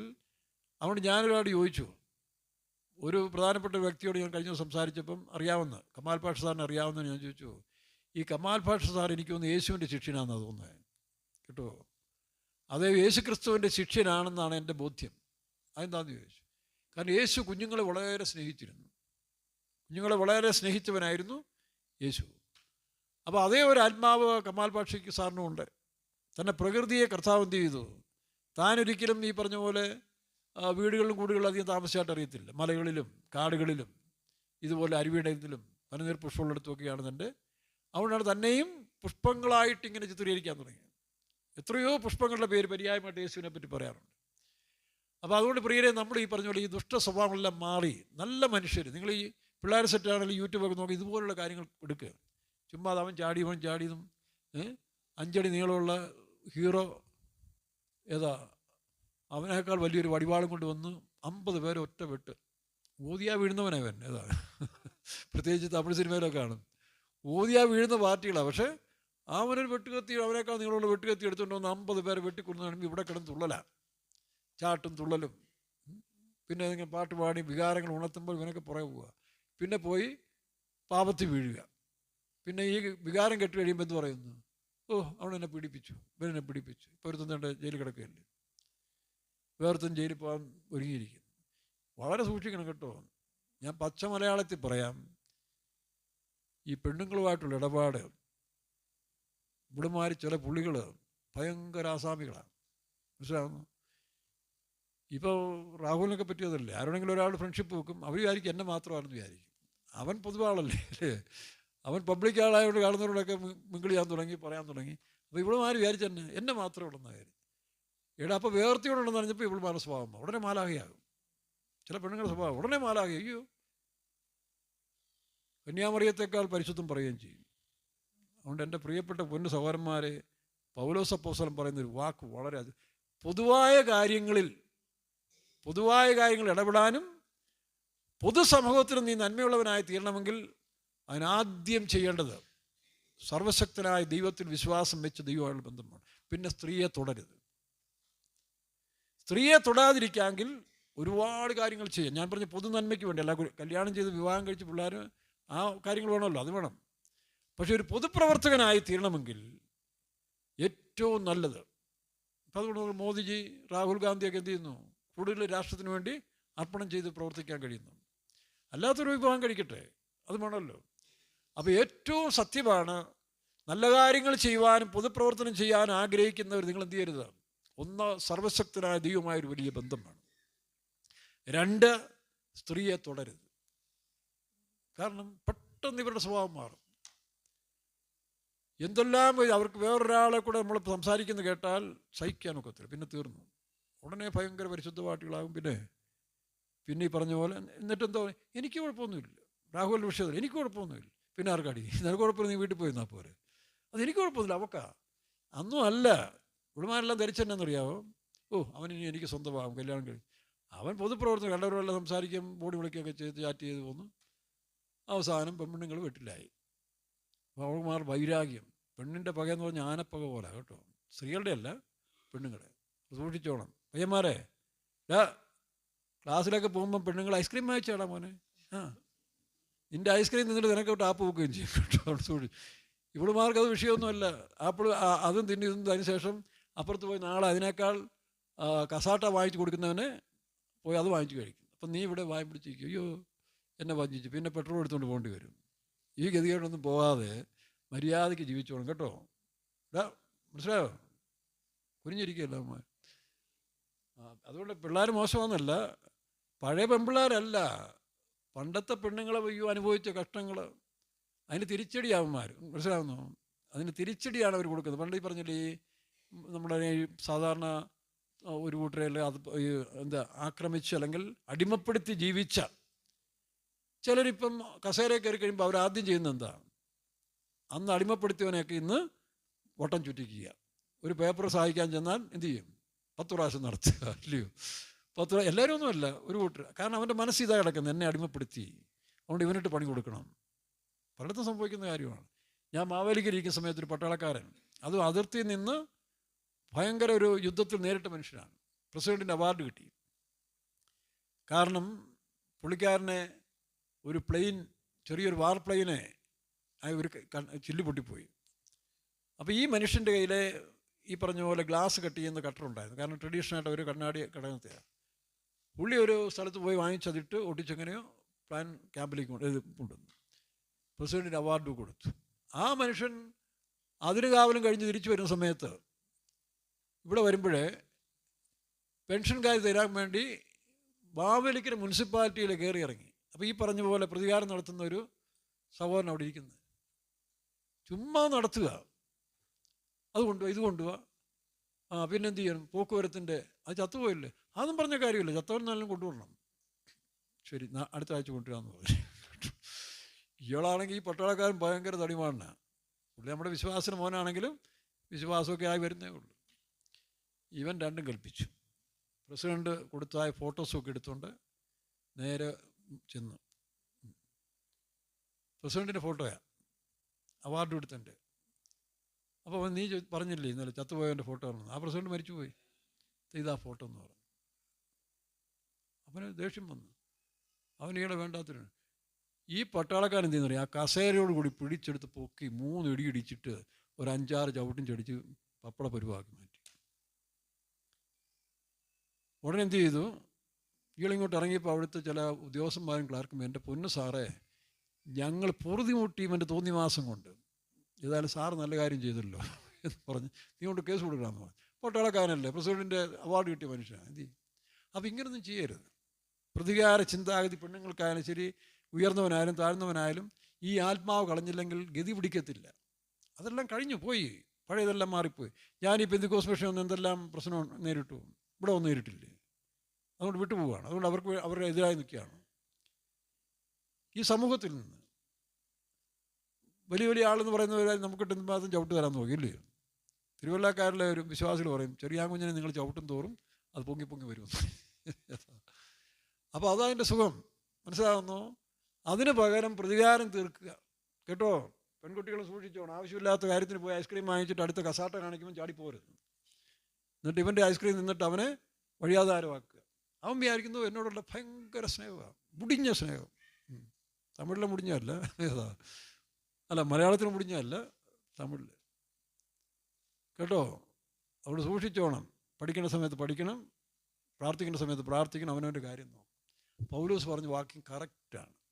അല്ലെങ്കിൽ പരീക്ഷിച്ച് നോക്കി. സ്ത്രീയെ തൊടാതിരിക്കുന്നത് പുരുഷന് നല്ലത്. ഏത് പുരുഷന്? പൊതുസമൂഹത്തിൽ പ്രവർത്തിക്കുന്നവർക്കെല്ലാം ഇതൊരു പാഠമാണ്. അല്ല വീണുപോകും, അവർ വീഴ്ത്തിക്കളയും. ഇന്നത്തെ കാലത്ത് വളരെ സൂക്ഷിച്ചോണം.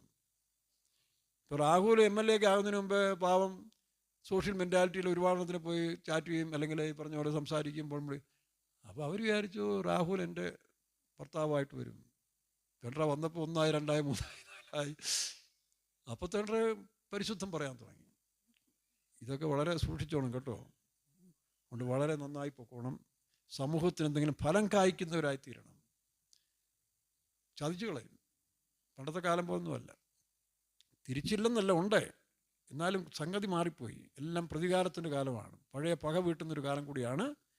ഒരു നല്ല ശതമാനം. എനിവേ, അപ്പോൾ ഈ പ്യൂരിറ്റൻസ് എന്ത് ചെയ്തു? കൂടി ഒരു കൂട്ടായ്മ ഉണ്ടാക്കി, ആത്മീയ കൂട്ടായ്മ. അതിനെ കോമ്പാക്റ്റ് ടീം എന്നുള്ള പേരിട്ടു. ഈ കോമ്പാക്റ്റ് ടീം എന്ന് പറയുന്നത് 122 സങ്കീർത്തനത്തിൽ വായിച്ച് ഇംഗ്ലീഷ് വായര് 122 2 വാക്യം മലയാളം തമിഴും ഇംഗ്ലീഷും വായിച്ച്.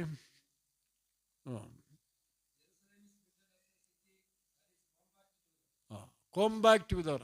ഇതിൻ്റെ ബൈബിൾ എങ്ങനെയാടാ? Jerusalem is build as a city. അതൊരു സിറ്റിയായി, ജെറുസലേം ഒരു നഗരമായി പണിയുന്നു. പിന്നെ ദാറ്റ് ഈസ് കോമ്പാക്റ്റ് ടുഗദർ. അതാണ് കോമ്പാക്റ്റ് ടീം എന്ന് പറഞ്ഞ പ്യൂരിറ്റൻസിൻ്റെ പെന്റിക്കോസ്റ്റൽ ഗ്രൂപ്പ്സ് ആണ് അമേരിക്കയിലെ ആദ്യമായിട്ട്. പെന്റിക്കോസ്റ്റ് പറഞ്ഞാൽ വേർപാട് ശുദ്ധീകരണം എന്ന് അതിൻ്റെ അർത്ഥമുള്ളൂ കേട്ടോ. 50-ാം തിരുനാളിൽ പരിശുദ്ധാത്മാവർ ശുദ്ധീകരിച്ചു. അതുകൊണ്ട് പ്യൂരിറ്റൻസ് പറയുന്നതിന് മറ്റൊരു ഭാഷ പറഞ്ഞ പെന്റിക്കോസ്റ്റ്. മലയാളം വായിച്ചു. യെരൂശലേമേ, ഞങ്ങളുടെ കാലുകൾ നിന്റെ വാതിലുകൾ കാത്തു നിൽക്കുന്നു. തമ്മിലിണക്കിയ നഗരമായി പണിതിരിക്കുന്ന യെരൂശലേമേ. തമ്മിൽ ഇണക്കിയ നഗരമായി പണിതിരിക്കുന്ന യെരൂശലേം. അപ്പോൾ എന്താണ് ഈ തമ്മിലിണക്കിയ നഗരമായി പണിതിരിക്കുന്ന യെരൂശലേം? നമുക്കറിയാം, യെരൂശലേം എന്ന് പറയുന്നത് ദാവീദിൻ്റെ കാലത്താണ്, പഴയ നിയമകാലത്തിൽ അതിന് പ്രാധാന്യം വന്നത്. കാരണം 2 ശമൂവേൽ 5-ാം അധ്യായം നമ്മൾ വായിക്കുമ്പോൾ ദാവീദ് സിയോൻ കോട്ട പിടിച്ചു, അവിടെ വസിച്ചുകൊണ്ട് മില്ലോ തുടങ്ങി യെരൂശലേം വരെയും പണിതവൻ പണിതുറപ്പിച്ചെന്നാണ് അല്ലേ? 5-ല്ലേ? 2 ശമൂവേൽ 5:18 വായിക്കാം. 5:9. 2 ശമൂവേൽ 5:9. ദാവീദ് കോട്ടയിൽ വസിച്ചു, അതിന് ദാവീദിന്റെ നഗരം എന്ന് പേരിട്ടു. ദാവീദിന് അതിനെ മില്ലോ തുടങ്ങി ചുറ്റിലും ഉള്ളിലോട്ട് പണിതുറപ്പിച്ചു. ഇവിടെയാണ് യെരൂശലേം എന്ന് പറയുന്ന കാര്യം നമുക്ക് ഇവിടെ കാണാൻ കഴിയുന്നത്, അല്ല സിയോൻ. അപ്പോൾ അതിനുമുമ്പ് ആ സ്ഥലം ഉണ്ടായിരുന്നു, അത് ബാരൻ ഗ്രൗണ്ടായിട്ട് കിടക്കുകയായിരുന്നു. ഏതാ പണ്ട് ചൈന ഇന്ത്യയുടെ കുറേ സ്ഥലം പിടിച്ചെടുത്തോണ്ട് പോയ സമയത്ത് നെഹ്റുവിനോട് ചെല്ലു ചോദിച്ചു, എന്ത് പണിയായി കാണിച്ച് വിട്ടുകൊടുത്തില്ലെന്ന് ചോദിച്ചു. അത് ബാരൻ ഗ്രൗണ്ടാന്ന് പറഞ്ഞു. അപ്പോൾ നെഹ്റുവിൻ്റെ തലയും വഴക്ക് തലയാണ്. ഈ എഴുന്നേറ്റ ഒരു മന്ത്രിയും വഴക്ക് തലക്കാരനാണ്, ഈ കഷണ്ടിയാണ്. അപ്പം ഇതും ബാരനല്ല, അങ്ങ് വിട്ടുകൊടുത്തേക്കാമെന്ന് ചോദിച്ചു. അതാ. അപ്പോൾ അത്രയേ ഉള്ളൂ. നെഹ്റു നോക്കിയപ്പോൾ അത് കാരണം യുദ്ധം ചെയ്യുന്നവരറിയത്തില്ല, യുദ്ധത്തിന് വരുമെന്ന് അറിഞ്ഞില്ലല്ലോ. അപ്പോൾ നമ്മൾ ഈ ബാരൻ ഗ്രൗണ്ട് എന്ന് പറയുന്നതാണ് ചില കാലത്തിൽ ഏറ്റവും പ്രയോജനമായി തീരുന്നത്. ഈയിടെ ഒരു അമ്മ ഒരു സാക്ഷി പറയുന്നത് കേട്ടു. 8 മക്കളുണ്ട്, ഞാൻ ഇന്നലെ പറഞ്ഞല്ലേ. ആ 8 മക്കളും വിദേശത്താണ്, അമ്മയെ നോക്കാൻ ആളില്ല. ഒരു നല്ല വെൽ സെറ്റപ്പുള്ളൊരു കന്യാസ്ത്രീകളുടെ ഒരു വൃദ്ധസൗകര്യത്തിൽ കൊണ്ടുവച്ചിരിക്കുകയാണ്. അപ്പോൾ അമ്മയെ കാണാൻ ചെന്ന ഒരാൾ പറഞ്ഞു, എൻ്റെ ദൈവമേ, ആ 8-1 ഒരു പൊട്ടനായോ അല്ലെങ്കിൽ കണ്ണു കാണാത്തവനോ അല്ലെങ്കിൽ ഏതെങ്കിലും വികലാംഗനായിട്ട് ജനിപ്പിച്ച് തന്നാൽ മതി, എല്ലാം നല്ല ചിമിട്ട് സാധനങ്ങൾ തന്നു, അതുകൊണ്ട് ഞാനിപ്പോൾ അനാഥാലയത്തിൽ കിടക്കുക. അതേസമയം ഒരു പൊട്ടനോ മുച്ചെറിയനോ പണ്ടൊക്കെ ഇഷ്ടം പോലെ ഉണ്ടായിരുന്നല്ലോ അല്ലേ, ഓരോ വീടുകൾ, അവനാണ് അവിടുത്തെ ഹീറോ. ഈ 8 കുടുംബങ്ങളും വരുമ്പോൾ ആ മുച്ചെറിയനാണ് അവിടുത്തെ ഹീറോ. കാരണം അമ്മയ്ക്ക് പ്രയോജനപ്പെടുന്നവരായിരിക്കും. വയസ്സുകാലത്ത് വെള്ളം കൊടുക്കാനും. അതുകൊണ്ട് സ്കാൻ ചെയ്ത് മുച്ചെറിയനാന്ന് തള്ളിക്കളയരുത് കേട്ടോ. ഇതിപ്പോൾ സ്കാനല്ലേ, എന്തെങ്കിലും അപാകത കൊണ്ട് എടുത്ത് ദൂരെ കളയുകയാണ്. അതാ, എല്ലാം പെർഫെക്റ്റ് പിള്ളേരായിരിക്കണമെന്നാണ്. ഇടോ ചിലപ്പോൾ ഹീറോ അവനായിരിക്കും, വിളയേതാ കളയേതാന്ന് പിന്നീട് അറിയുന്നത്. ചില തള്ളപ്പെട്ട പിള്ളേരായിരിക്കും വരും കാലത്തിൽ ഏറ്റവും ശ്രേഷ്ഠരായിത്തീരുന്നത്. അതുകൊണ്ട് വികലാംഗന അല്ലെങ്കിൽ ചില മുച്ചെറിയന്മാർ കാതു കേൾക്കാത്തവനുണ്ടായാലും സാരമില്ല, അവനായിരിക്കും വരും കാലത്ത് നിങ്ങൾക്ക് വെള്ളം തരാനുള്ളത്. മനസ്സിലായോ? പണ്ടെല്ലാ കുടുംബങ്ങളും ദൈവം അവന് കൊടുത്തിരുന്നു, അനുവദിച്ചിരുന്നു. അതുകൊണ്ട് ആ കുടുംബത്തിന് പ്രത്യേക ഒരു ഐശ്വര്യം. അവൻ്റെ സംസാരവും പൊട്ടത്തരവും വിടുവായോ കേൾക്കുമ്പോൾ എല്ലാവർക്കും ഒരു സന്തോഷം. മറ്റവരൊക്കെ ഇങ്ങനെ മസിൽ പിടിച്ചിരിക്കുകയല്ലേ, കളക്ടർ, ഡെപ്യൂട്ടി സ്പീക്കർ, പിന്നെ അല്ലെങ്കിൽ SP, പിന്നെ സാറ്, എല്ലാ അവധിക്ക് വന്നിട്ട് ഇങ്ങനെ കസേര ഇങ്ങനെ ശ്വാസം പിടിച്ചിരിക്കും.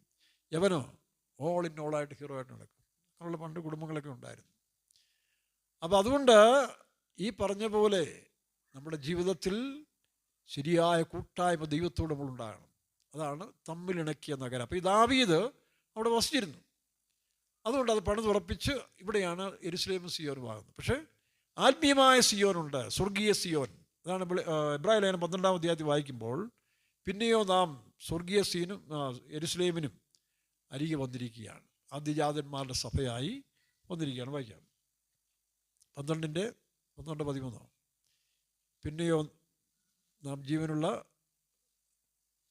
വാക്യമല്ലേ, സ്വർഗീയ സിയോനും 22 വായിച്ച്.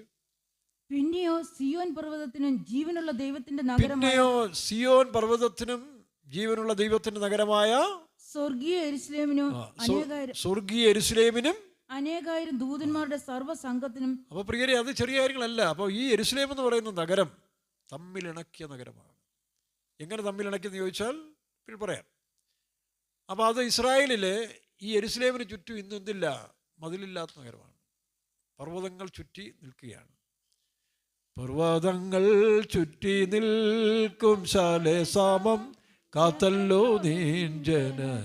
അപ്പോൾ ഇതുപോലെ ആശ്രയങ്ങൾ അല്ലെങ്കിൽ വലിയ കോട്ടകളൊന്നും ഇല്ലെങ്കിലും തൻ്റെ ജനത്തെ ദൈവം പ്രിസർവ് ചെയ്യുകയാണ്. പ്രത്യേകിച്ച് പെന്തിക്കോസ്തുകാരുടെ ആരംഭകാലത്തിൽ വീടില്ല കൂടില്ല, വീട്ടിൽ നിന്ന് ഇറക്കി വിടും.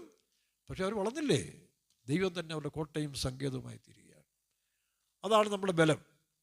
അവൻ നമ്മുടെ കോട്ടയും സങ്കേതവും ബലവും എല്ലാം നമ്മുടെ ദൈവമാണ്. ആ ദൈവത്തിനുള്ള ആശ്രയം. അപ്പം അങ്ങനെ ഈ യെരുശലേം എന്ന് പറയുന്ന നഗരം ദാവീദ് പണിതുറപ്പിച്ച് ലോകത്തിൽ ഏറ്റവും ശ്രദ്ധമായ സ്ഥലമായി മാറി. അവിടെയാണ് ശലോമോൻ്റെ ആലയം കൂടെ പണിത് കഴിഞ്ഞപ്പോൾ അത് മുഴുവൻ ലോകത്തിലും അട്രാക്റ്റീവായിട്ടൊരു സ്ഥലമായി മാറി. ഇത് സ്വർഗത്തിൻ്റെ നിഴലും ദൃഷ്ടാന്തം. അങ്ങനെയെങ്കിൽ സ്വർഗീയ യെരുശലേം എന്ന് പറയുന്ന ഒന്നുണ്ട്. ആ യെരുശലേമാണ് നമ്മുടെ, അതാണ് ഗലാത്യർ 4-ാം അധ്യായത്തിൽ വായിക്കും, മീതെയുള്ള യെരുശലേമോ അവൾ തന്നെ നമ്മുടെ അമ്മ. അപ്പം വായിച്ച വാക്യം ഗലാത്യർ 4:26. മീതെയുള്ള യെരുശലേമോ സ്വതന്ത്രയാകുന്നു, അവൾ തന്നെ നമ്മുടെ അമ്മ. അവൾ തന്നെ നമ്മുടെ അമ്മ. അപ്പോൾ ആ യെരുശലേമിലേക്ക് നമ്മൾ പ്രവേശിക്കണമെങ്കിൽ, യെരുശലേമായി മാറണമെങ്കിൽ ചില നിയമങ്ങളൊക്കെ ഉണ്ട്. ഇപ്പോൾ അമേരിക്കയിലേക്ക് പോകണമെങ്കിൽ പെട്ടെന്നെല്ലാം സാധിക്കുമോ? അതിൻ്റെ വിസ കിട്ടണമെങ്കിൽ എത്രയോ പടി കിടക്കണം. അത് പോകുന്നവരോട് ചോദിച്ചാൽ മതി. പക്ഷേ അത് കഴിഞ്ഞ് അവിടെ ചെന്ന് കഴിഞ്ഞാൽ ഇത്ര മനോഹരമായ ദേശമെന്ന് പറഞ്ഞാലും ഇത് നാളെ എന്ത് സംഭവിക്കുമെന്ന് അറിയത്തില്ല. പെട്ടെന്നാണ് കാലിഫോർണിയയിൽ തീപിടുത്തം, അവിടെ സുനാമി, പ്രശ്നങ്ങൾ, നാച്ചുറൽ കലാമിറ്റീസ്, ഇതുമെല്ലാം ഉണ്ടാകുന്നുണ്ട്. അപ്പോൾ ഇതൊന്നും ഇല്ലാത്തൊരു ദേശം, മനോഹരമായൊരു ദേശം ദൈവം നമുക്ക്, അതാണ് സങ്കീർത്തനം, അളവൊന്നുപോലെ എനിക്ക് മനോഹര ദേശത്ത് വീണിരിക്കുന്നു. അതൊരു ഭാഗ്യമാണ്. എൻ്റെ ജീവിതത്തിൽ 19-ാമത്തെ വയസ്സിൽ 1978 ഈ മനോഹര ദേശത്തിൻ്റെ അളവ് നൂൽ എൻ്റെ മേൽ വീണു. അതുകൊണ്ടാണ് എനിക്ക് ഈ പ്രദേശത്തേക്ക് വരാൻ സാധിച്ചത്. പിൽഗ്രിംസ് പ്രോഗ്രസ് എന്ന് പറയുന്നൊരു പുസ്തകം ഉണ്ടല്ലോ. ഈ അമേരിക്കയിലെ ഈ പറഞ്ഞ ഇവരെ കണ്ടുകൊണ്ടായിരിക്കും, അല്ലെങ്കിൽ ആ കാലത്താണ് ജോൺ ബെനിയൻ എന്ന് പറയുന്ന ഒരാൾ പരദേശി മോക്ഷയാത്ര, വളരെ മനോഹരമായൊരു പുസ്തകമാണ്. ഞാൻ മുൻപിടിക്കുന്ന സമയത്തിൽ ഈ സൺഡേ സ്കൂളിലും ഇഷ്ടം പോലെ, ഇന്ന് സാമുവൽ മോറിസ് അടിച്ചിറക്കുന്ന പോലെ ഈ പരദേശി മോക്ഷയാത്ര ഒരുപാട് ബുക്കുകൾ വാങ്ങിച്ചു കൊടുക്കുമായിരുന്നു. അന്ന് ആ കാലത്ത് വായിക്കുമായിരുന്നു. ഇന്ന് വായിക്കാൻ പലർക്കും സമയമില്ല. ഇതിപ്പോൾ സാമുവൽ മോറിസിൻ്റെ ചരിത്രം അങ്ങനെ. ഒരു ഷിപ്പിൽ ഒരു കപ്പലിൽ കയറിയ മനുഷ്യനെ ആട്ടി പുറത്താക്കി, പല പ്രാവശ്യം പുറത്താക്കിയെങ്കിലും അവൻ ദൈവത്തിലുള്ള വിശ്വാസത്തിൽ അതിൽ പ്രവേശിച്ചു. അതിനുശേഷം അവൻ കറുത്തവനാണ്, ഭംഗിയില്ലാത്തവൻ, കാപ്രിയാന്ന് പറഞ്ഞവനെ നിരാകരിച്ച് തള്ളിക്കളഞ്ഞ ഇടത്തിൽ ദൈവത്തിൻ്റെ ആത്മാവിൻ്റെ കൂടെ ഉണ്ടായിരുന്നു. അവിടെ ഉണ്ടായ ഓരോ പ്രതിസന്ധിയിലും സാമുവൽ മോറിസ് അവർക്ക് വേണ്ടി പ്രാർത്ഥിക്കുകയും സൗഖ്യമാകുകയും ആലോചന കൊടുത്തു കഴിഞ്ഞപ്പോൾ ദുഷ്ടനായ ക്യാപ്റ്റൻ അവസാനം ഈ സാമുവൽ മോറിസ് എന്ന് പറഞ്ഞ കൊച്ചു പയ്യൻ്റെ ശിഷ്യനായി മാറി. തൻ്റെ 19-ാമത്തെ വയസ്സിലാണ് ആരംഭിച്ചത്. 22 വയസ്സിൽ മരിക്കുകയും ചെയ്തു. 3-3.5 വർഷം യേശുവിനെ പോലെ അമേരിക്കയിൽ പോയി താൻ വലിയ പ്രവർത്തികൾ ചെയ്തു. നോക്കണം, ആ ആഫ്രിക്കൻ വനാന്തരത്തിൽ കിടന്ന കാട്ട് കുടുംബങ്ങളിൽ ജനിച്ച ഒരു ഗോത്രവർഗത്തിൽ നിന്ന് കൊണ്ടുവന്നൊരു മനുഷ്യൻ, ഒരു പയ്യനാണ്. ദൈവം വെളിച്ചം കൊടുത്തവനെ നടത്തിക്കൊണ്ടുവന്നു. അവസാനം അവിടെ ഏറ്റവും വലിയ യൂണിവേഴ്സിറ്റി, സാമുവൽ മോറിസ് യൂണിവേഴ്സിറ്റി എന്ന് പറയുന്നത് പിന്നീട് മാറ്റി വലിയൊരു യൂണിവേഴ്സിറ്റിയാക്കി മാറ്റാൻ ഈ സാമുവൽ മോറിസ് മുഖാന്തരമായത്. ആ യൂണിവേഴ്സിറ്റിയിൽ പഠിച്ച അനേക മനുഷ്യർ, ചെറുപ്പക്കാർ ഇദ്ദേഹത്തിൻ്റെ നാട്ടിൽ ആഫ്രിക്കയിൽ വന്ന് സുവിശേഷ വേല ചെയ്യാനിടയായി. ഇങ്ങനെയാണ് മിഷണറിമാരെ ഉണ്ടാക്കുന്നത്. നിങ്ങൾ നിങ്ങളുടെ കുഞ്ഞുങ്ങളെ എന്തിനു വേണ്ടി വളർത്തുന്നു? കാശുണ്ടാക്കാനാണോ? നിങ്ങൾ മക്കളെ വളർത്തുന്നത് കാശുണ്ടാക്കാനാണോ? വിദേശത്ത് അയക്കുന്നത് കാശുണ്ടാക്കാനാണോ? ഉണ്ടാക്കാം, കാശ് കിട്ടും. പക്ഷേ കുറേ കഴിയുമ്പോൾ ഈ പറഞ്ഞ രാജ്യത്തിൽ പങ്കുപോലും കിട്ടാതെ വരും. പൊക്കോട്ടെ, പോകുന്ന സ്ഥലത്തും അവർ സുവിശേഷത്തിൻ്റെ വക്താക്കൾ. ഇന്നിപ്പോൾ നമ്മുടെ ഗൾഫ് രാജ്യങ്ങളിൽ വേലകളൊക്കെ ആരംഭിച്ചതുപോലെ ജോലിക്ക് പോയവരാ. അവർ പോയെങ്കിൽ അവർ വിശ്വാസം കളഞ്ഞില്ല. ശദ്രക് മേശക് അബേദ്നേഗോ എന്ന് പറയുന്ന ആ വിഷയം. ഒരിക്കൽ നമ്മുടെ ഒരു വിശ്വാസി ഒരു സ്ഥലത്ത് വേല ചെയ്യുമ്പോൾ അവിടുത്തെ അറബി തൻ്റെ വിശ്വാസത്തിനെതിരായിട്ട് പ്രശ്നമുണ്ടാക്കി. പുള്ളി ധൈര്യത്തോടെ നിന്നു. ജോലിയിൽ നിന്ന് പിരിച്ചുവിട്ടാലും വിഷയമല്ല, ഈ സത്യത്തെ വിട്ടു പോകാൻ. അവസാനം അവിടുത്തെ അറബി തന്നെ ബഹുമാനിച്ചു. നിങ്ങളുടെ വിശ്വാസം കറക്റ്റാണ്. ആ അറബി യേശുവിനെ അറിയാൻ മുഖാന്തരമായി തീർന്നു. അതാണ് വിശ്വാസം. അതുകൊണ്ട് വിദേശത്ത് ജോലി പോകുന്നതിന് കുഴപ്പമൊന്നുമില്ല. പക്ഷേ പിള്ളേരെ ചെറുപ്പത്തിൽ ഈ വിശ്വാസം പഠിപ്പിച്ചു വിടണം. അല്ലാതെ ഇവർ കാശുണ്ടാക്കുന്ന യന്ത്രച്ചരക്കുകളായിട്ട് അവർ മാറ്റരുത്. തീമോഥെയോസിനോട് പറയുന്ന പോലെ മുമ്പേ നിൻ്റെ അമ്മയിലും പിന്നെ വല്യമ്മയിലും ഈ വിശ്വാസം ഉണ്ടായിരുന്നു. അത് തലമുറയായിട്ട് ഹാൻഡ് ഓവർ ചെയ്യണം. അതാണ് അമേരിക്കയുടെ ഒരു പാരമ്പര്യം. ഇംഗ്ലണ്ടിലെ പ്യൂരിറ്റൻ ആൾക്കാർ അമേരിക്കയിൽ വന്ന് തങ്ങളുടെ വിശ്വാസത്തെ തലമുറ ഇന്നും അവർ അതുപോലെ ജീവിക്കുകയാണ്. ആ പ്യൂരിറ്റൻ ഗ്രൂപ്പ്സ് ഇന്നും അമേരിക്കയിൽ പല സ്ഥലത്തുണ്ട്. അവരിന്നും ആ അടിസ്ഥാനത്തിൽ തന്നെ ജീവിക്കുകയാണ്. പ്രിയ പെന്തിക്കോസ്തുകാരെ, TPMകാരെ, നമ്മളിവിടെ നിൽക്കുന്നു. നമ്മൾ ഈ വലിയ വാചകമൊക്കെ അടിക്കുന്ന വിശ്വാസികളും വേലക്കാരും ഇവിടെ നിൽക്കുന്നത് പരിശോധിക്കുക. ഇല്ലെങ്കിൽ നാം മടങ്ങി വരിക, തിരിച്ചു വരിക. ആ മടങ്ങി വരുമ്പോൾ ദൈവത്തിന് പ്രസാദമുണ്ട്. ഇല്ലെങ്കിൽ എന്ത് ചെയ്യുന്നറിയാവോ? പിന്നെ നാം പ്രവാസത്തിൽ പോയിട്ട് വരും. അപ്പോൾ ഇവിടെ തമ്മിലിണക്കിയ നഗരം യെരുശലേം എന്ന് പറയുന്നത് എന്താ? ജെറുഷാലേം എന്ന് പറഞ്ഞാൽ അടിസ്ഥാനമുള്ള നഗരം എന്നായിട്ട് അർത്ഥം. അപ്പോൾ ജെറുസലേം എന്ന് പറഞ്ഞാൽ അടിസ്ഥാനമുള്ള നഗരം. ജെറുഷാലോം, അടിസ്ഥാനമുള്ള സമാധാന നഗരം. എന്താണ് അടിസ്ഥാനം? അപ്പോസ്തലനായ പൗലോസ് പറഞ്ഞു, യേശുക്രിസ്തു എന്ന ഇട്ടിരിക്കുന്ന അടിസ്ഥാനമല്ലാതെ മറ്റൊന്നിടാൻ ആർക്കും അനുവാദമില്ല. കാരണം ലോകത്തിൽ പരീക്ഷിക്കപ്പെട്ടതും വിലയേറിയതുമായ മൂലക്കല്ലിട്ടിരിക്കുന്ന അടിസ്ഥാനം ഇതാണ്. എഫെസ്യർ 2-ാം അധ്യായം വായിക്കുമ്പോൾ ക്രിസ്തുയേശു മൂലക്കല്ലായിരിക്കെ നിങ്ങളെ അപ്പോസ്തലന്മാരും പ്രവാചകന്മാരും എന്ന അടിസ്ഥാനത്തിൽ പണിതിരിക്കുന്നു. വായിച്ച്, ക്രിസ്തുയേശു തന്നെ മൂലക്കല്ലായിരിക്കെ. എഫെസ്യർ 2-ന്റെ 20-ാം വാക്യം. ക്രിസ്തുയേശു തന്നെ മൂലക്കല്ലായിരിക്കെ. ആരാണ് ക്രിസ്തു? മനുഷ്യവർഗത്തിന്റെ പാപങ്ങൾക്ക് വേണ്ടി അവരെ ഉദ്ധരിക്കുകയും പാപത്തിന് പരിഹാരം വരുത്തുക മാത്രമല്ല, അവരെ വീണ്ടെടുപ്പെന്ന് പറഞ്ഞാൽ അതിൻ്റെ അർത്ഥം പുത്രസ്വീകാരത്തിലേക്ക് വീണ്ടും കൊണ്ടുവരിക. ഒരുവനെ പാപത്തിൽ നിന്ന് രക്ഷപ്പെടുത്തുക മാത്രമല്ല, പണ്ട് നമുക്കറിയാം, കുറേ കാലങ്ങൾക്ക് മുമ്പ് ഒരു സായിപ്പ് ഇന്ത്യയിൽ വന്ന് ബോംബെയിലെ തെരുവീതിയിൽ ആ ചേരിയിൽ കിടന്നൊരു പയ്യനെ തിരഞ്ഞെടുത്തു. അവനെ തിരഞ്ഞെടുത്ത് പഠിപ്പിച്ച് മിടുക്കനാക്കി. അതും ചേരിയിൽ വെറും വേസ്റ്റ് ടോയ്ലറ്റിൻ്റെ ഇടയിൽ നിന്ന് വലിച്ചെടുത്തൊരു കൊച്ചനാണ്. അവനെ പഠിപ്പിച്ച് അറിവുള്ളവനാക്കി ഇൻ്റർനാഷണൽ ലെവലിൽ അവനെ ഉയർന്നൊരു മനുഷ്യനാക്കി മാറ്റി. അതിനെ ബേസ് ചെയ്താണ് സ്ലം ഡോഗ്സ് എന്ന് പറഞ്ഞ് ഹോളിവുഡിലൊരു ഇത് ഡോക്യുമെൻ്ററി ഫിലിം ഇറക്കി. അതിന് ആ കാലത്തിലെ ഓക്സ്ഫോർഡ് അവാർഡ് അവാർഡും കിട്ടി, ഓസ്കാർ അവാർഡ് കിട്ടി. അപ്പോൾ സ്ലം ഡോഗ്സ് നോക്കണം. അപ്പോൾ അഭ്യസിപ്പിച്ചെടുക്കുകയാണ്, അടിസ്ഥാനത്തിൽ പഠിക്കണം. മറ്റൊരു സമയത്തിൽ ദ ലൈഫ് ഈസ് ബ്യൂട്ടിഫുൾ എന്ന് പറഞ്ഞൊരു യഹൂദൻ്റെ കഥ, അതും എനിക്ക് തോന്നുന്നു 20 വർഷത്തിന് മുമ്പ് ഓസ്കാർ അവാർഡ് കിട്ടിയൊരു കാര്യമാണ്. നമ്മൾ അവാർഡിൻ്റെ സിനിമയുടെ പുറകെയല്ല, പക്ഷേ ആ കഥ വളരെ പ്രാധാന്യം. എന്താണ്? ഹിറ്റ്ലറിൻ്റെ കോൺസെൻട്രേഷൻ ക്യാമ്പിൽ അകപ്പെട്ട ഒരു ഫാമിലി. അതിൻ്റെ അർത്ഥം ഈ പെണ്ണ് ജർമ്മൻകാരിയാണ്, ഇദ്ദേഹം ഇറ്റലിക്കാരനാണ്. അപ്പോൾ ഇറ്റലിയിലുള്ളതായ ജർമ്മൻകാരിയായ ഈ പെണ്ണിനെ യഹൂദനായ ഇറ്റലിക്കാരൻ കല്യാണം കഴിച്ചു. അവരൊരു സ്ഥലത്ത് ഷോപ്പ് നടത്തിക്കൊണ്ടിരിക്കുന്ന സമയത്ത് ഇവൻ യഹൂദനാണെന്ന് മനസ്സിലായിക്കൊണ്ട് അവനെ പൊക്കാൻ ഹിറ്റ്ലറിൻ്റെ പടയാളികൾ വന്നു, പോലീസ് വന്നു. അപ്പോൾ ഭാര്യ ജർമ്മൻകാരിയാണ്. അവൾ പറഞ്ഞു, നീ ഇവനെ ഉപേക്ഷിച്ച് വന്നാൽ നിനക്ക് രക്ഷ തരാം, ഒരു കൊച്ചുമുണ്ട്. അപ്പോൾ സമ്മതിക്കത്തില്ല, ഞാൻ എൻ്റെ ഭർത്താവിൻ്റെ കൂടെയാണ് ജീവിക്കേണ്ടതും മരിക്കേണ്ടതും.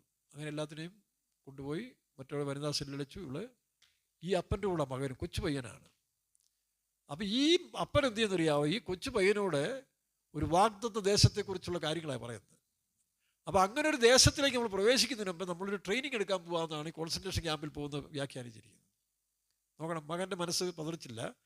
നമ്മളൊരു ട്രെയിനിങ്ങിന് വേണ്ടി ഈ വാഗ്ദത്ത ദേശത്തിലേക്ക് പോകാൻ വേണ്ടി, ഈ പ്രോമിസ് ലാൻഡിലേക്ക്, പുതിയ യെരൂശലേം എന്ന് പറഞ്ഞ സ്ഥലത്തേക്ക് പോകാൻ വേണ്ടി നമ്മളിപ്പോൾ ഒരു കോൺസെൻട്രേഷൻ ക്യാമ്പിലേക്ക് പോകും. അവരവിടെ നമ്മളെ പരീക്ഷിക്കും, നമ്മളെ ജയിലിലടയ്ക്കും, ചിലപ്പോൾ ഫുഡ് തരത്തില്ല എന്നൊക്കെ പറഞ്ഞ് ഇവനെ പഠിപ്പിച്ചിട്ട് ഇദ്ദേഹം എന്ത് ചെയ്തു എന്നറിയാവോ, ഇവനെ ശരിയായ ഒരു പ്രത്യാശയുള്ളവനാണ്. അപ്പം ഇനി ഒരു സ്ലേവറി ആണെന്ന്, ഒരു കൈദിയാണെന്ന് അവന് ബോധ്യം വരുന്നില്ല. അവൻ വരാൻ പോകുന്ന ഫ്രീഡം, ആ ഇൻഡിപെൻഡൻറ്റ് ഡേക്ക് വേണ്ടി കാത്തിരിക്കുകയാണ്. അപ്പോൾ പറയുന്നത് ട്രെയിനിങ് ആണ്, ഇനിയും ഉണ്ടാകും. ഇതെല്ലാം പറഞ്ഞ് മനസ്സിലാക്കി.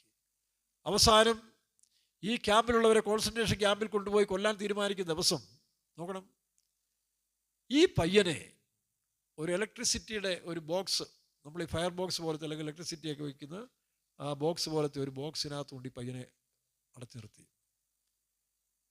വിശ്വാസത്തോടെ പറയുകയാണ്, എന്താ, നീ ഇവിടെ ഇരിക്കണം, ചിലപ്പോൾ 1-2 ദിവസം കഴിയുമ്പോൾ.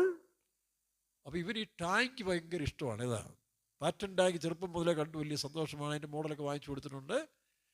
അപ്പോൾ അതുകൊണ്ട് ഇയാൾ പറഞ്ഞു, ഒരു പാറ്റൻ ടാങ്ക് വരും, ഇസ്രായേലിൻ്റെ കൊടി വെച്ചുകൊണ്ട് വരുന്ന സമയത്ത് മാത്രമേ നീ ഇറങ്ങാവൂ. നോക്കണം, അങ്ങനെ ഈ അപ്പനെ കോൺസെൻട്രേഷൻ ക്യാമ്പിൽ കൊണ്ടുപോയി അവനെ കൊന്നു. ഹിറ്റ്ലറിൻ്റെ പടയാളി അവനെ കൊന്നു. അവൻ്റെ കൊഴുപ്പെല്ലാം എടുത്ത് സോപ്പൊക്കെ ഉണ്ടാക്കാൻ പറ്റും. ഈ പയ്യൻ 2 ദിവസം കാത്തിരിക്കും. നമ്മൾ അവൻ്റെ പ്രത്യാശ നോക്കി, എന്താ, ടാങ്ക് വരും, കുടിയായിട്ട് വരും, തന്നെ കൊണ്ടുപോകും. അപ്പോൾ ഇതെല്ലാം ഒരു ട്രെയിനിങ് ആയിട്ടാണ് കൊച്ചിനെ പഠിപ്പിച്ചു വെച്ചിരിക്കുന്നത്. അതുകൊണ്ട് അവന് മറ്റു ചിന്തകളില്ല. അങ്ങനെ അവൻ 2 ദിവസം അവിടെ കഴിഞ്ഞു. അതിനകത്ത് കഴിഞ്ഞവൻ വരും പ്രത്യാശയോടെ കഴിഞ്ഞ സമയത്തിൽ നോക്കുമ്പോൾ ഹിറ്റ്ലർ തോറ്റുപോയി. അവൻ വെടിവെച്ച് കൊന്നു, ചത്തു. അപ്പോൾ തെൻഡ്ര ഈ പറഞ്ഞ ക്യാമ്പിലേക്ക് ആരെങ്കിലും ബാക്കിയുണ്ടെന്ന് അറിയാൻ വേണ്ടി ഈ ടാങ്കിൻ്റെ പുറത്ത് ഇസ്രായേലിൻ്റെ കൊടിയും പറപ്പിച്ചുകൊണ്ട് വരികയാണ്. ഈ കൊടി കാണുകയും ആരെങ്കിലും ഉണ്ടോ എന്നിങ്ങനെ അന്വേഷിച്ചപ്പോൾ ഈ പയ്യൻ ചാടി ഇറങ്ങി. പട്ടാളക്കാരുടെ സന്തോഷം. ഇസ്രായേൽ പട്ടാളക്കാരവനെ പൊക്കിയെടുത്ത് ഏറ്റവും മുകളിൽ കൊണ്ടുവച്ച് കൊണ്ടുപോകുന്ന സമയത്തിൽ ഇവൻ്റെ അമ്മ ജർമ്മൻകാരി ആയതുകൊണ്ട് അവർ കൊന്നില്ല. മറ്റൊരു ക്യാമ്പിൽ നിന്ന് വരുന്നതാണ് എൻ്റെ നടന്ന സംഭവമായിട്ടാണ് അവർ പറയുന്നത്. അതൊരു കഥയായിട്ട് മാറ്റി അതും ഈ പറഞ്ഞ പോലെ ഓസ്കാർ അവാർഡ് കിട്ടിയതാണ്. അപ്പം ഇതുപോലെ പ്രത്യാശയിലേക്ക്, ഞാൻ പറഞ്ഞല്ലോ 66 ദിവസം ഈ പറഞ്ഞ കപ്പൽ യാത്രയിൽ 14 ദിവസം പൗലോസ് അനുഭവിച്ച പോലെ ഇവർ 66 ദിവസം ദുരിതം അനുഭവിച്ച് പ്രത്യാശയുടെ ലാൻഡായിട്ട് അവർ കണ്ട് അങ്ങനെ പിൽഗ്രിംസ് ഫാദേഴ്സ് പോയി ചേർന്ന് അമേരിക്ക. അവരാണ് ഇന്ന് ലോകത്തിൻ്റെ ഏറ്റവും ശക്തമായ ദൈവം നിൽക്കുന്നത്. കാരണം അതിൻ്റെ അടിസ്ഥാനം ഇന്ന് കാണുന്ന അമേരിക്കയുടെ അല്ല, ആ പ്യൂരിറ്റൻസ് ഗ്രൂപ്പ്, പെൻറ്റിക്കോസ്റ്റ് ഗ്രൂപ്പ്സ്, ക്രിസ്തീയ അനുഭവങ്ങൾ, അതാണ് ആ ദേശത്തിൻ്റെ ഐശ്വര്യവും. മറ്റെല്ലാ രാജ്യങ്ങളെക്കാൾ ഇന്നും വൃത്തിയും മെനയും കെട്ടുറപ്പും ഡിസിപ്ലിനും ഉള്ള ആ രാജ്യമെന്ന് കമാൽ പാഷ സാറ് മാത്രമല്ല അവിടെ ചെല്ലുന്നവരെല്ലാം പറയും. അങ്ങനെയെങ്കിൽ പ്രിയരെ, ദൈവം നമുക്ക് വേണ്ടി ഒരുക്കിയിരിക്കുന്ന ഒരു രാജ്യം. യേശു പറഞ്ഞു, ഞാൻ നിങ്ങൾക്കായ ഒരു രാജ്യം ഒരുക്കുന്നു. വായിക്കാം, യോഹന്നാന്റെ സുവിശേഷം 14-ാം അധ്യായത്തിൽ വായിക്കുമ്പോൾ, ഞാൻ എൻ്റെ പിതാവിൻ്റെ വീട്ടിൽ അനേക വാസസ്ഥലങ്ങളുണ്ട്, എങ്കിലും ഞാൻ നിങ്ങൾക്കായിട്ടൊരു സ്ഥലം ഒരുക്കാൻ പോകുന്നു. വായിക്കാം. എന്റെ പിതാവിന്റെ ഭവനത്തിൽ അനേക വാസസ്ഥലങ്ങളുണ്ട്. ഇല്ലെങ്കിൽ ഞാൻ നിങ്ങളോട് പറയുമായിരുന്നോ, ഞാൻ നിങ്ങൾക്ക് സ്ഥലം ഒരുക്കുവാൻ പോകുന്നു. ഞാൻ പോയി നിങ്ങൾക്ക് സ്ഥലം ഒരുക്കിയാൽ ഞാൻ ഇരിക്കുന്നിടത്ത് നിങ്ങളും ഇരിക്കേണ്ടതിന് പിന്നെയും വന്ന് നിങ്ങളെ ആ പിൽഗ്രിംസ് ഫാദേഴ്സ് ഒരുക്കിയതായ അമേരിക്കയുടെ പ്രാധാന്യം ഇത്രയെങ്കിൽ നമ്മുടെ കർത്താവും വിശുദ്ധന്മാരും നമുക്ക് വേണ്ടി ഒരുക്കിയിരിക്കുന്ന രാജ്യം, അതാണ് സ്വർഗരാജ്യം. ആ രാജ്യത്തിന് വേണ്ടിയാണ് നമ്മൾ കാത്തിരിക്കുന്നത്. ദിവ്യരാജ്യം ശക്തിയോടെ വരുന്നത് കാണുവോളം അത് പെന്തക്കോസ്ത് നാളിൽ നടന്നു. ഇനി വരാൻ പോകുന്ന രാജ്യം അതെപ്പോഴാണ്? അതാണ് നീതിയുടെ രാജ്യം. ഒരു രാജാവ് നീതിയോടെ വാഴും, പ്രഭുക്കന്മാർ ന്യായത്തോടെ അധികാരം നടത്തും. ആ രാജ്യമാണ് ഇനി ഭൂമി സ്ഥാപിക്കപ്പെടാൻ പോകുന്നത്. അതിനു മുമ്പായിട്ട് എന്ത് ചെയ്യും? വെളിപ്പാട് പുസ്തകം 11-ാം അധ്യായത്തിൻ്റെ 10-ാം വാക്യം വായിച്ച്. വെളിപ്പാട് പുസ്തകം 11-ന്റെ-10 ഇവിടെ വായിക്കുമ്പോൾ ഈ പ്രവാചകന്മാർ 12-ന്റെ-10 അപ്പോൾ ഞാൻ സ്വർഗത്തിൽ ഒരു മഹാശബ്ദം പറഞ്ഞു കേട്ടത്, ഇപ്പോൾ നമ്മുടെ ദൈവത്തിന്റെ രക്ഷയും ശക്തിയും രാജ്യവും അവന്റെ ക്രിസ്തുവിന്റെ ആധിപത്യവും തുടങ്ങിയിരിക്കുന്നു. നോക്കണം, അവന്റെ ക്രിസ്തുവിന്റെ ആധിപത്യവും തുടങ്ങിയിരിക്കുന്നു. അതെപ്പോഴാണ്? അതാണ് 1 Thessalonians 4-ാം അധ്യായത്തിൽ വായിക്കുമ്പോൾ കർത്താവ് താൻ ഗംഭീരനാഥത്തോടും പ്രധാന ദൂതന്റെ ശബ്ദത്തോടും സ്വർഗത്തിൽ നിന്ന് ഇറങ്ങിവരെയും ക്രിസ്തുവിൽ മരിച്ചവരും ഉയർക്കും, ജീവനോടെ ശേഷിക്കും, നാം അവരോട് ഒരുമിച്ച് ആകാശത്തിൽ എതിരേൽപ്പോൾ കർത്താവിനെ എതിരേൽക്കപ്പെടും. അത് വരാൻ പോകുന്ന സംഭവമാണ്. ഇതൊക്കെ നടക്കുകയാണ്. നിങ്ങൾക്കറിയാമല്ലോ, ഈ അടുത്ത സമയത്ത് അവർ ചിപ്പ് മനുഷ്യനിൽ കയറ്റാൻ തുടങ്ങുകയാണ്. ഈ 2027-നകം എല്ലാ മനുഷ്യൻ്റെ ഐഡൻറ്റിറ്റി മാറും, ചിപ്പ് കയറ്റുമെന്നാണ് പറഞ്ഞിരിക്കുന്നത്. ബാങ്കിൽ അക്കൗണ്ട് എല്ലാം ചിപ്പിലാകും. അപ്പോൾ ചിപ്പിൽ ഇതെടുക്കാത്തവനൊന്നും ഇനി 5 പൈസ കൈകാര്യം ചെയ്യാൻ സാധിക്കാതെ വരും. ഇതൊക്കെ എത്രയോ ബൈബിൾ എഴുതിയിരിക്കുന്നു. അപ്പോൾ അങ്ങനെയെങ്കിൽ കർത്താവിൻ്റെ വരവ് ഏറ്റവും അടുത്തിരിക്കുന്ന കാലങ്ങളിൽ പ്രിയരേ, ഇനി ഇടം വലം നോക്കാനില്ല. നമ്മളെ തന്നെ വിശുദ്ധരായി കാത്തുകൊണ്ട്, നിർമ്മലരായി കാത്തുകൊണ്ട് കർത്താവിൻ്റെ ആ ദിവസത്തിന് വേണ്ടി നമ്മൾ ഒരുക്കുക എന്നുള്ളതാണ്. അതിനെന്ത് ചെയ്യണം? കറയും വാട്ടവും ചുളുക്കവും ഒന്നുമില്ലാത്തവരായി മനസ്സിനെ ശുദ്ധീകരിച്ചുകൊണ്ടേയിരിക്കും. മനസ്സ് മാത്രം ശ്രദ്ധിച്ചാൽ മതി, കൈയും കാലും നോക്കണ്ട. മനസ്സിൻ്റെ ശുദ്ധീകരണമാണ് നമുക്ക് ആവശ്യം. ആ മനസ്സിൻ്റെ ഏകാഗ്രത, നമ്മളുടെ ക്രിസ്തുവിൻ്റെ മനസ്സുള്ളവരായിരിക്കുക. നിങ്ങളുടെ മനസ്സ് ക്രിസ്തുവിനുള്ള ഏകാഗ്രതയും അപ്പോൾ അങ്ങനെ നമ്മുടെ മനസ്സ് പതറിപ്പോകാതെ ക്രിസ്തുവിൽ ഏകാഗ്രപ്പെടുത്തിക്കൊണ്ട് വചനങ്ങൾ വായിച്ചും നല്ല പ്രവൃത്തികൾ ചെയ്യണം. Doing good works. കർത്താവ് നല്ല കാര്യങ്ങൾ ചെയ്ത പോലെ നല്ലതേ സംസാരിക്കാവൂ. നമ്മുടെ സ്വാർത്ഥതയെല്ലാം കളയണം. ഞാനും എൻ്റെ കുടുംബവും ഒരു വിശാലതയിലേക്ക് പോകണമെങ്കിൽ മാത്രമേ പുതിയ യെരൂശലേമിൻ്റെ കല്ലുകളായി മാറുകയുള്ളൂ. ആ പുതിയ യെരൂശലേമിൻ്റെ ചിത്രീകരണം നമുക്ക് വെളിപ്പാട് പുസ്തകത്തിൽ കാണുന്നുണ്ടല്ലോ, ഇല്ലേ? വായിച്ച് 2-3 വാക്യം ഒന്ന് വായിച്ച്. ഇതാ മനുഷ്യരോടുകൂടെ ദൈവത്തിൻ്റെ കൂടാരം. വെളിപ്പാട് പുസ്തകം 21-ന്റെ 2-3 വാക്യം മുതൽ വായിക്കാം. പുതിയ യെരൂശലേം എന്ന വിശുദ്ധ നഗരം ഭർത്താവിനായി അലങ്കരിച്ചിരിക്കുന്ന മണവാട്ടിയെ പോലെ ഒരുങ്ങി സ്വർഗത്തിൽ നിന്ന്. 2-ാം വാക്യം ആദ്യം വരും, 21-ന്റെ 2 മുതൽ. പുതിയ യെരൂശലേം എന്ന വിശുദ്ധ നഗരം ഭർത്താവിനായി അലങ്കരിച്ചിരിക്കുന്ന മണവാട്ടിയെ പോലെ ഒരുങ്ങി സ്വർഗത്തിൽ നിന്ന് ദൈവസന്നിധിയിൽ നിന്ന് തന്നെ ഇറങ്ങുന്നത് ഞാൻ കണ്ടു. 2-ാം വാക്യം. സിംഹാസനത്തിൽ നിന്ന് ഒരു മഹാശബ്ദം പറയുന്നതായി ഞാൻ കേട്ടത്, ഇതാ മനുഷ്യരോടുകൂടെ ദൈവത്തിന്റെ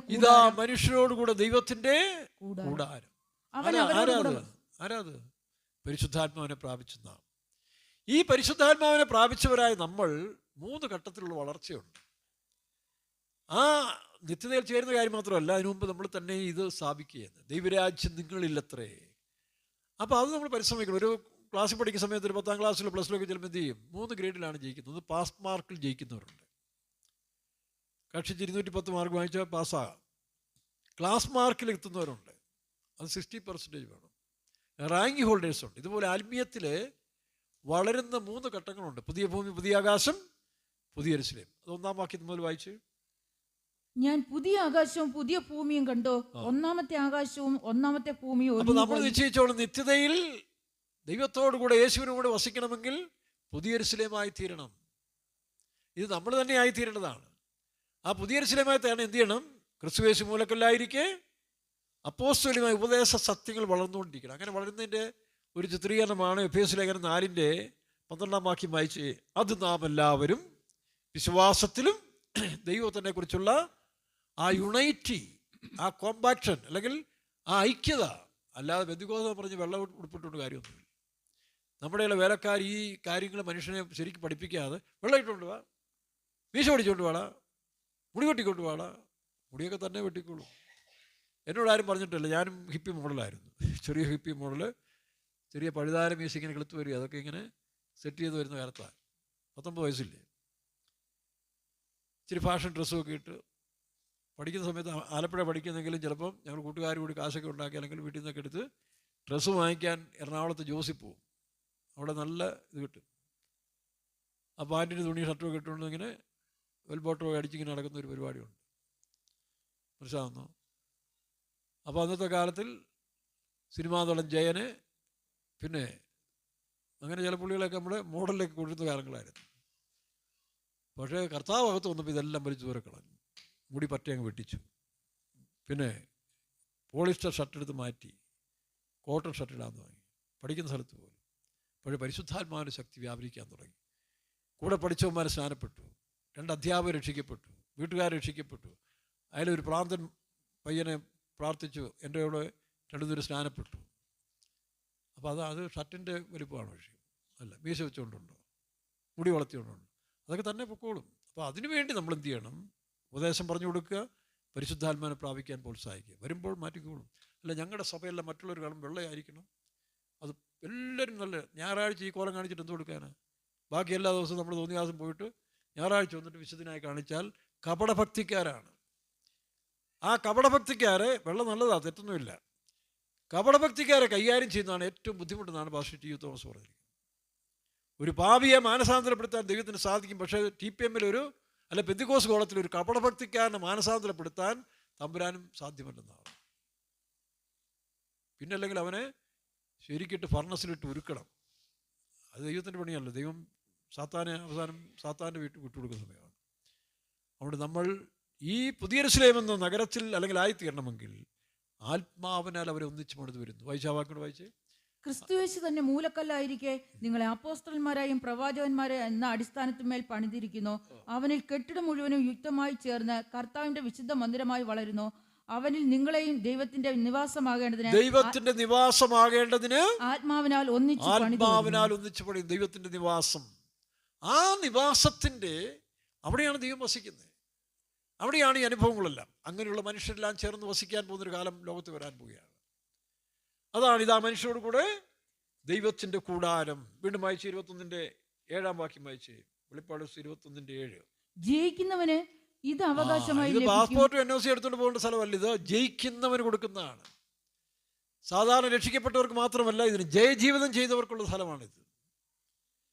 അല്ലാതെ വെള്ള ഡ്രസ് ഇട്ടുകൊണ്ടോ മീശ പിടിച്ചുകൊണ്ടോ വീട് വിട്ടുന്നോ അപ്പനെ വിട്ടുകൊണ്ടോ ഞങ്ങൾ പ്രതീക്ഷിക്കപ്പെട്ടവരാണെന്ന് പറഞ്ഞുകൊണ്ട് മാത്രം കിട്ടുകയല്ല, ജയാളികളായിട്ട് മാറണം. ജയിക്കുന്നവന് വെളിപ്പാട് 3:21 വായിക്കുമ്പോൾ, ജയിക്കുന്നവന് ഞാൻ എന്നോടുകൂടെ എൻ്റെ സിംഹാസനത്തിൽ ഇരിക്കാൻ വരം നൽകും. അപ്പം ജയിക്കാൻ വേണ്ടി ജീവിക്കുക, അതിന് കൃപ തരും, പരിശുദ്ധാത്മാവളെ സഹായിക്കും. അല്ലാതെ ചുമ്മാ ഞങ്ങളെല്ലാം കർത്താവിൻ്റെ ഒരു പോകുന്നു പറഞ്ഞ് മനുഷ്യനെ ചതിക്കരുത്. നരകത്തിൽ പോകത്തില്ല, അത് സത്യം. രക്ഷിക്കപ്പെട്ടവരാരും നരകത്തിൽ പോകത്തില്ല. പക്ഷേ നഗരത്തിൽ പോകണമെങ്കിൽ രക്ഷിക്കപ്പെട്ടാൽ മാത്രം പോരാ. സ്നാനപ്പെട്ട് അഭിഷേകം പ്രാപിച്ച് വിശുദ്ധി ജീവിതം, വേർപാട് ജീവിതം, ക്രിസ്തുവിൻ്റെ മനസ്സുള്ളവരായി തീരുക, ക്രിസ്തുവിൻ്റെ ദിവ്യ സ്വഭാവത്തിൽ പങ്കുള്ളവരായി, ആ മണവാട്ടി എന്ന് പറയുന്നത്. അപ്പോൾ ആ സ്റ്റേജിൽ എത്തിയെങ്കിൽ മാത്രമേ നമുക്ക് ഈ പറഞ്ഞ ജയാളികളുടെ കൂട്ടത്തിൽ കാണാൻ കഴിയൂ. തോറ്റവരെ കൊണ്ട് അവിടെ കൊണ്ടിരുത്തി അവരിവിടെ ഈ സ്വഭാവം കാണിക്കാൻ തുടങ്ങും. ഈ വർഗ്ഗ വ്യത്യാസം, ഭാഷ വ്യത്യാസം, ജാതി വ്യത്യാസമൊക്കെ മാറാത്ത എത്രയും ബന്ധുക്കോസാരുണ്ട്, വേലക്കാരില്ലേ. ഇതൊക്കെ സിയോനാന്ന് പറഞ്ഞാൽ അങ്ങനെ ആകുന്നു. സിയോൻ ആകണമെങ്കിൽ ഈ പഴയ സ്വഭാവങ്ങൾ ഉരിഞ്ഞു കളയണം. താട്ട് വായിച്ച്. ജയിക്കുന്നവന് ഇത് അവകാശമായി ലഭിക്കും. ഞാൻ അവന് ദൈവവും അവൻ എനിക്ക് മകനുമായിരിക്കും. നോക്കണം, ദൈവത്തിൻ്റെ മകനാണെങ്കിൽ പാപത്തെല്ലാം നമ്മൾ ജയിക്കുന്നവരെ. അതൊരു ദിവസം കൊണ്ടല്ല, അത് ആഗ്രഹിക്കണം. രക്ഷയ്ക്കായി കാക്ഷിക്കുന്നവനെ ഞാനതിലാക്കും. ഇത്രയൊക്കെ മതിയെന്ന് പറഞ്ഞാൽ പോട്ടെ, അവർ പോട്ടെ, പക്ഷെ നീ ജയിക്കുന്നവരുടെ കൂട്ടത്തിലായിത്തീരണം. 17 വാക്യം വായിച്ച്. 21-17. വെളിപ്പാട് 21-17 വായിച്ച്.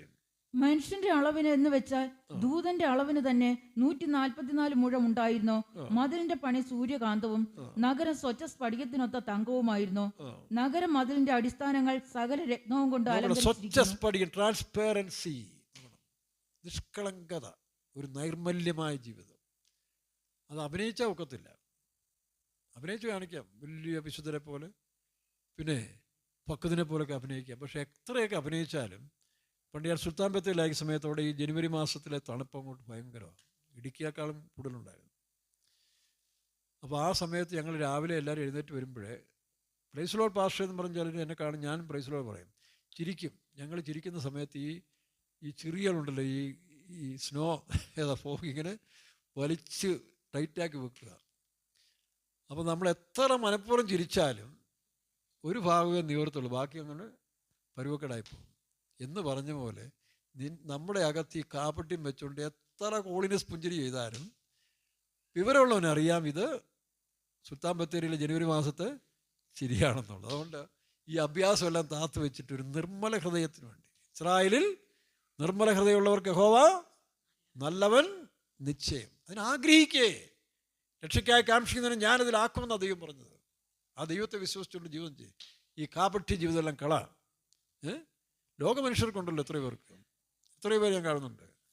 അവർ ഈ പറഞ്ഞ ദൈവത്തിലേക്ക് അല്ലെങ്കിലും സ്വാഭാവികമായിട്ട് ഈ നല്ല മനുഷ്യരെ നമ്മൾ കാണുന്നുണ്ട്. അതുപോലും പെന്തിക്കോസുകാർക്ക് ഇല്ലെങ്കിൽ എങ്ങനെ ഇരിക്കും?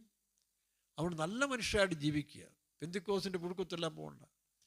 നമ്മുടെ കമാൽ പാഷ സാർ പറഞ്ഞ പോലെ സിയാറ്റിൽ കൂടെ എവിടെ നടന്നു പോകുന്ന സമയത്ത് തെരുവിലെല്ലാം ആപ്പിളാണ്, അതെല്ലാം ചെറിയ പുഴുക്കുത്തുണ്ട്, കാരണം വണ്ടികൾ കുത്തിയത്.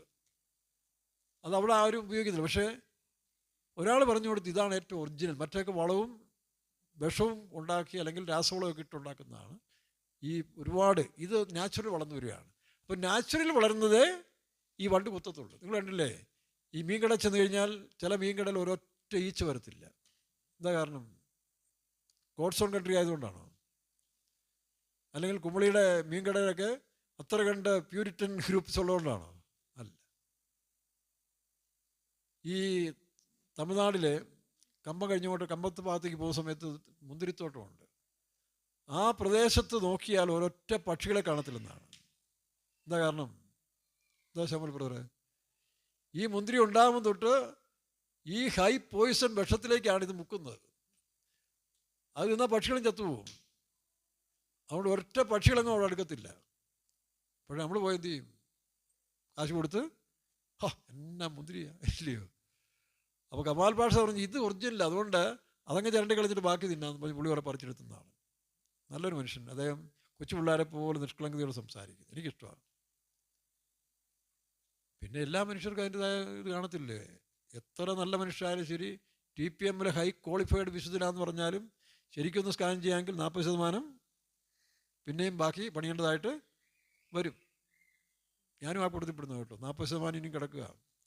അതുകൊണ്ട് ആ 40% പണിത് കഴിഞ്ഞാൽ പറക്കാം, പ്ലെയിൻ പറക്കുന്ന പോലെ പറക്കാം. അതുകൊണ്ട് സമയത്തിന് മുമ്പ് ആരും വിശുദ്ധരായി തീരരുത്. എത്ര അഭിനയം കാണിച്ചാലും അറിയാവുന്നതിനറിയാം.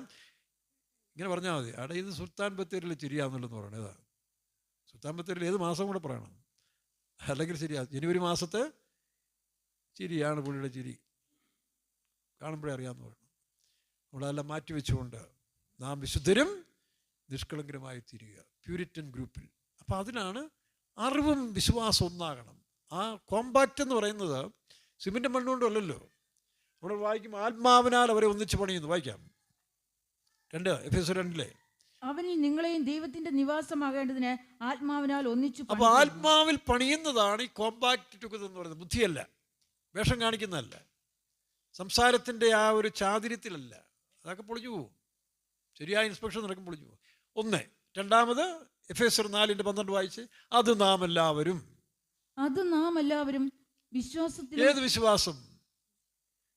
വിശ്വാസമുണ്ട്, വിശുദ്ധ വിശ്വാസമുണ്ട്, അതിവിശ്വാസം. 3 ഗ്രേഡിലേക്ക് വരണം.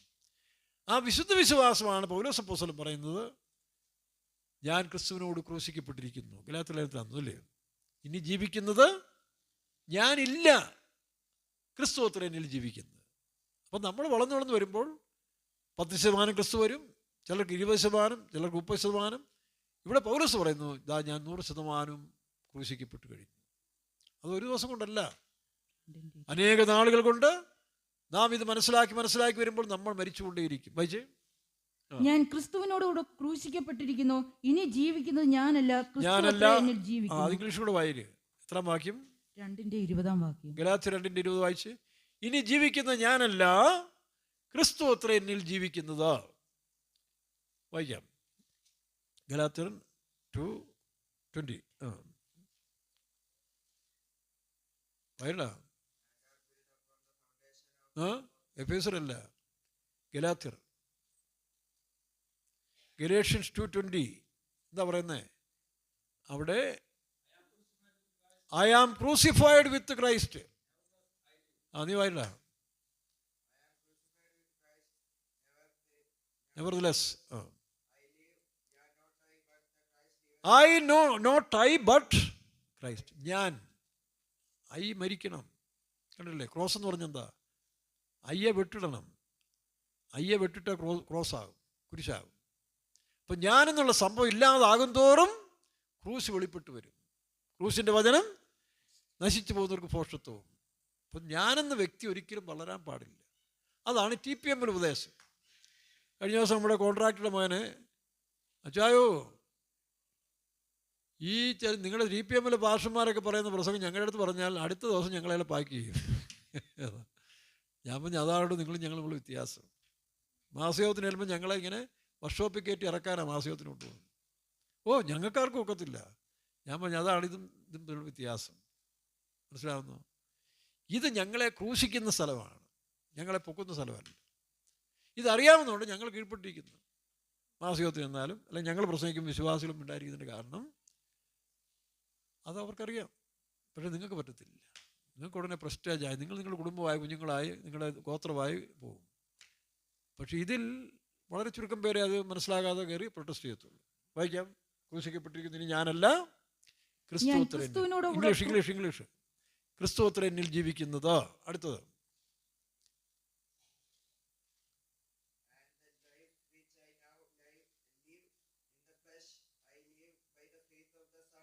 നോക്കണം. പിന്നെ വായിച്ച് I live by the faith of Son of God. Faith of എന്നാ പറഞ്ഞത്. ബൈ ഫെയ്ത്ത് 2 അല്ല, പിന്നെ ഫെയ്ത്ത് ഓഫ്. അത് മലയാളത്തിൽ അങ്ങനെയല്ലല്ലോ. അപ്പം ദൈവപുത്രൻ്റെ വിശ്വാസത്തിൽ ശരിയല്ല. ഞാൻ മരിച്ചു കഴിഞ്ഞാൽ പിന്നെ ഞാനില്ലല്ലോ, പിന്നെ ഞാൻ ജീവിക്കുന്നത്. അപ്പം ഞാനല്ല, എന്നെയല്ല, ക്രിസ്തുവിനെയാണ് കാണുന്നത്. മനസ്സിലാവുന്നു? അപ്പം ആ പൂർണ്ണത പ്രാപിച്ചവരാണ് ജയജീവിതം ചെയ്തവർ. അതിൻ്റെ അർത്ഥം പാപത്തെ ജയിച്ചു, മരണത്തെ ജയിച്ചു, പിശാചിനെ ജയിച്ചു, ലോകത്തെ ജയിച്ചു. ഇങ്ങനെ ജയാളികളാണ്. അങ്ങനല്ലേ? ഒരു IAS കളക്ടർ എന്ന് പറഞ്ഞാൽ എല്ലാം ജയിച്ചിരിക്കണം. ഒരു വിഷയത്തിൽ തുറന്ന് പറഞ്ഞ കാര്യമുണ്ടോ? ബാക്കി എല്ലാത്തിനും. ഇപ്പോൾ +2 പഠിക്കുന്ന ഒരാൾ എല്ലാറ്റിനും 100% ആയി, അല്ലെ SSLC എല്ലാത്തിനും A+. 6 വിഷയത്തിൽ 5 A+ ആണ്. 100ൽ 99 പ്രാപിച്ചു.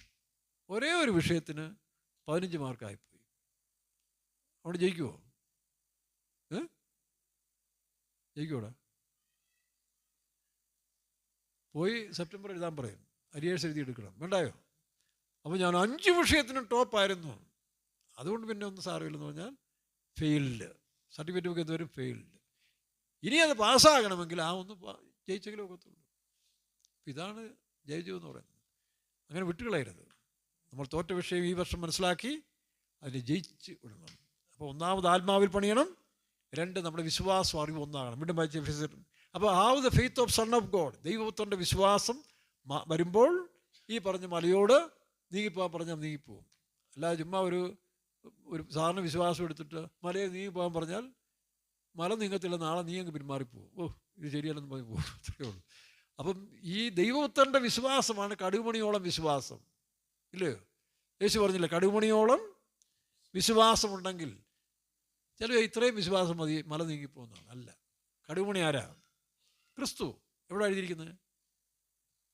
മത്തായിയുടെ സുവിശേഷം 13 പറയുമ്പോൾ ദൈവരാജ്യം കടുകുമണിയോട് സദൃശ്യം. അതൊരാളെടുത്ത് എന്ത് ചെയ്തു? ഭൂമിയിലേക്ക് ഇട്ടു. ആര്? പിതാവായ ദൈവം തൻ്റെ കടുകുമണിയായ ക്രിസ്തുവിനെ. ആ കടുകുമണി എന്ന് പറഞ്ഞാൽ ഏറ്റവും ചെറിയവൻ എന്നർത്ഥം, ഏറ്റവും സിമ്പിൾ. ആ സിമ്പിളായ ക്രിസ്തുവിനെ ഭൂമിയിലേക്ക് ഇട്ടപ്പോൾ അത് വലിയ വൃക്ഷമായി തീർന്നു. ആ കടുകുമണിയുടെ വിശ്വാസത്തിൽ നീ പറഞ്ഞാൽ നടക്കും. അല്ലാതെ ഭാഷ എന്ന് പറഞ്ഞുകൊണ്ട് പറഞ്ഞാൽ ചിലപ്പോൾ തിരിച്ചടിക്കും. അതാണ് കടുകുമണിയോളം വിശ്വാസമുണ്ടെങ്കിൽ അത് ഈ കടുകുമണിയല്ല. ഇവിടെ കടുകുമണി ക്രിസ്തുവാണ്. ക്രിസ്തുവിൻ്റെ വിശ്വാസം വന്നു കഴിയുമ്പോൾ നമ്മൾ പറഞ്ഞാൽ സംഭവിക്കും. മനസ്സിലായോ? അല്ല, ഈ കടുകുമണിയല്ല. കടുകുമണി ദൈവരാജ്യത്തിൻ്റെ ക്രിസ്തുവാണ്. അത് വളർന്ന് എല്ലാ വൃക്ഷങ്ങളെക്കാളും. അപ്പോൾ ആ വിശ്വാസം വളരണം. അതാണ് ദൈവത്തിൻ്റെ വിശ്വാസം. നോക്കണം, അതാണ് അത് നാം എല്ലാവരും വിശ്വാസത്തിലും ചെയ്യും. അത് നാം എല്ലാവരും വിശ്വാസത്തിലും ദൈവപുത്രനെ കുറിച്ചുള്ള പരിജ്ഞാനത്തിലുമുള്ള ഐക്യതയും. അപ്പോൾ ആത്മാവിനാൽ പണിയപ്പെടുന്ന നമ്മൾ രണ്ട് കാര്യത്തിൽ വളർന്നുകൊണ്ടേയിരിക്കണം. എന്തൊക്കെ?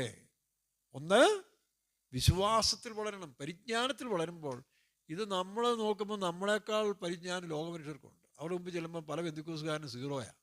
ഇവിടെ കിടന്ന് കഷ്ട കിടക്കും. നമ്മുടെയൊക്കെ ഭരണവിടാ.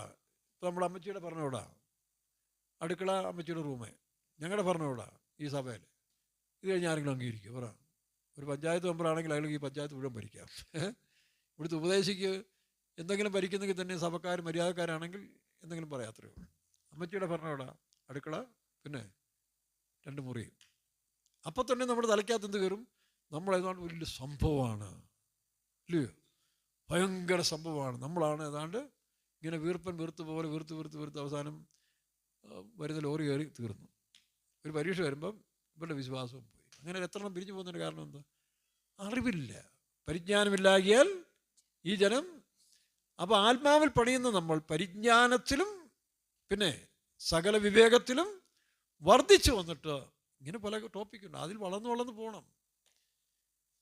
അതുകൊണ്ടാണ് മറ്റൊരു ഭാഷയെ പറഞ്ഞാൽ എഫെസ്യർ 4:22 മുമ്പത്തെ ചതിവ് സംബന്ധിച്ച് മുമ്പിലത്തെ നടപ്പ് സംബന്ധിച്ച് ചതിമോഹങ്ങളാൽ വഷളായി പോകുന്ന പഴയ മനുഷ്യനെ ഉപേക്ഷിച്ച്.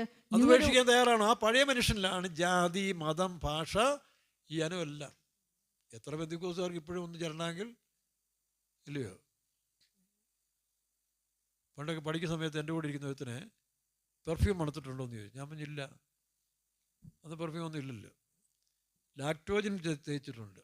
അപ്പോൾ അവൻ ഈ കൈക്കിട്ട് ഇങ്ങനെ നാവും കൊണ്ട് അവൻ്റെ കൈക്ക് തന്നെ ഇങ്ങനെ ചിരണ്ടി എന്നെ മണിപ്പിച്ചു. ഇപ്പം എങ്ങനെയുണ്ടെന്ന് ചോദിച്ചു. ഞാൻ ഇത് കോഴിയുടെ കാഷ്ടം പോലെ ഇരിക്കുന്നില്ലോ എന്ന് പറഞ്ഞു. മനസ്സിലാകുന്നു? അപ്പം മനുഷ്യനെ ചിരണ്ടിയാൽ കിട്ടുന്ന എന്താ? പെർഫ്യൂമാകുന്നു. അത് നിങ്ങൾ ചിരണ്ടിയില്ല, ഒന്ന് ചിരണ്ടി നോക്കേ കേട്ടോ. ഞാനിപ്പോഴും ഓർക്കുന്നുണ്ട്, അവനെന്നെ പെർഫ്യൂം മണപ്പിച്ച് ഇങ്ങനെയാണ്. ഫോറസ് എന്നാണ് അവൻ്റെ പേര്, ഫോറസ്റ്റ് രാജാവ്. അപ്പോൾ ഇത്രയേ ഉള്ളൂ, മനസ്സിലാകുന്നു? അതുകൊണ്ട് ചിരണ്ടി നോക്കുമ്പോഴേ അറിയത്തുള്ളൂ. അപ്പോൾ നാം വിശ്വാസത്തിലും ദൈവപരിജ്ഞാനത്തിലും വളരണം. സെക്കൻഡ്. 3, അവൻ്റെ ദിവ്യ സ്വഭാവത്തോട് നാം അനുരൂപരാകണം. ചെയ്യൂ 2 പത്രോസ് 1:4. Partakers of his divine nature. ഇവയാൽ നിങ്ങൾ ലോകത്തിന്റെ മോഹത്താലുള്ള നാശം വിട്ടൊഴിഞ്ഞിട്ട് ദിവ്യ സ്വഭാവത്തിന് കൂട്ടാളികളായി. ആ ദിവ്യ സ്വഭാവമാണ് മണവാട്ടി, കുഞ്ഞാടിൻ്റെ കാന്ത. ഈ 3 കാര്യങ്ങൾ പരിശ്രമിച്ചു. ഇതാണ് ഹയർ സ്റ്റഡീസ് എന്ന് പറയുന്നത്. എന്തൊക്കെ? ഒന്ന്, ആത്മാവിൽ പണിയണം. ആ പണിയുന്നതിൽ പരിജ്ഞാനത്തിലും വിശ്വാസത്തിലും ഒന്നാകണം. ആ ഒന്നാകണം എന്ന് പറഞ്ഞത് പെന്തിക്കോസുകാരുടെ വസ്ത്രത്തിലല്ല. ഞങ്ങൾ ടിപിഎംകാരല്ല ഒന്നേ. ഇടും അതൊക്കെ കഴിഞ്ഞു പോയി, അതൊക്കെ പണ്ടത്തെ സംസ്കാരം. അത് ടിപിഎംകാരായിരുന്നൊന്നും കാര്യമൊന്നുമില്ല. ഏത് വിശ്വാസിയായാലും ദൈവത്തിനെ കുറിച്ചുള്ള വിശ്വാസത്തിലും അറിവില്ല. ഇപ്പം ഞാൻ ഉദാഹരണം പറഞ്ഞാൽ, നമ്മളീ പറയുന്ന ഉപദേശം സ്റ്റഡികളും നമ്മുടെ വിശ്വാസികളോടൊപ്പം തന്നെ എത്രയോ വിശ്വാസികൾ, കത്തോലിക്ക അച്ഛന്മാർ, കന്യാസ്ത്രീകളെ എന്നെ വിളിക്കാറുണ്ട്, ഹിന്ദുക്കൾ വിളിക്കാറുണ്ട്, മുസ്ലിങ്ങൾ വിളിക്കാറുണ്ട്. ജാതി നോക്കിയിട്ടാണോ? അവർക്ക് മനസ്സിലാവുന്നു ചിലതൊക്കെ സത്യമാണ്. അപ്പോൾ ആ അറിവിലേക്കാണ് പോകേണ്ടത്. ഞങ്ങൾ പെന്തിക്കോസ് എങ്ങനെ ഒട്ടിച്ചൊടിച്ചു പോകുന്നല്ലേ? അതിന് സ്റ്റാൻഡേർഡ് വേണം, വിശ്വാസത്തിൻ്റെ സ്റ്റാൻഡേർഡ്. അല്ലാതെ നിറവല്ല. വെളുത്തു കൊടുത്തിരുന്നിട്ട് കാര്യമൊന്നുമില്ല, ചുമന്നിരുന്നിട്ടും കാര്യമില്ല. പിന്നെന്താ? മനുഷ്യന് വിശ്വാസത്തിൽ വളരണം. മുമ്പിലത്തെ നടപ്പ് സംബന്ധിച്ച് അതിമോകളാൽ വഷളായി പോകുന്ന പഴയ മനുഷ്യനെ ഉരിഞ്ഞു കളഞ്ഞ് വായിച്ചേ. മുമ്പിലത്തെ നടപ്പ് സംബന്ധിച്ച് ചതിമോഹങ്ങളാൽ വഷളായി പോകുന്ന പഴയ മനുഷ്യനെ ഉപേക്ഷിച്ച് നിങ്ങളുടെ ഉള്ളിലെ ആത്മാവ് സംബന്ധമായ പുതുക്കം പ്രാപിച്ച് സത്യത്തിന്റെ ഫലമായ നീതിയിലും വിശുദ്ധിയിലും. നോക്കണം, നീതിയും വിശുദ്ധിയും. യോഹന്നാൻ നീതിയും വിശുദ്ധിയുള്ളൊരു മനുഷ്യനായിരുന്നു. യേശുക്രിസ്തു നീതിയിലും വിശുദ്ധിയിലും ദൈവാനുരൂപമായി സൃഷ്ടിക്കപ്പെട്ട പുതുമനുഷ്യനെ ധരിച്ചുകൊള്ളുക. അതെത്രയോ വാക്യമുണ്ട്. പരിജ്ഞാനത്തിൽ വളരണം, വിശ്വാസത്തിൽ വളരണം. 3, അവൻ്റെ ദിവ്യ സ്വഭാവത്തോട് നാം അനുരൂപരായിത്തീരണം. അതുകൂടെ വായിച്ച്. ഇവയാൽ നിങ്ങൾ ലോകത്തിന്റെ മോഹത്താലുള്ള നാശം വിട്ടൊഴിഞ്ഞിട്ട് ദിവ്യ സ്വഭാവത്തിന്. ദിവ്യ സ്വഭാവം എന്ന് പറഞ്ഞെന്താ? അതാണ് യേശു പറഞ്ഞത്, നിങ്ങൾ കുഞ്ഞുങ്ങളെ പോലെയാകണം. വായിച്ച് മത്തായി സുവിശേഷം 18:4. നിങ്ങൾ തിരിഞ്ഞ് ശിശുക്കളെ പോലെ ആയി വരുന്നില്ല എങ്കിൽ സ്വർഗരാജ്യത്തിൽ കടക്കയില്ല എന്ന് ഞാൻ സത്യമായിട്ട് നിങ്ങളോട്. കമാൽ പാഷ സാറ് വിവരിക്കുമ്പോഴേ കൊച്ചു പിള്ളേർ പറയുന്ന പോലെ അതാ ഓരോന്നും എടുത്തു പറയും. എന്നോട് ഒരാൾ ചോദിച്ചു, ഇതെന്താ ഇത്രയും വലിയ മനുഷ്യൻ ഇങ്ങനെ ബാലപാഠം പഠിക്കുന്നത്? ഞാൻ പറഞ്ഞത് ജഡ്ജി അല്ലായിരുന്നു. ജഡ്ജി കേസ് പഠിക്കുമ്പോൾ എന്ത് ചെയ്യും? എനിക്കറിയാം, എൻ്റെ നമ്മുടെ ഒരു അടുത്ത ആളൊരു ജഡ്ജിയുണ്ട്, പുള്ളിയോട് പറയുമായിരുന്നു, കേസുകൾ ഓരോ വാക്കുകളും ഇഴന്നേന്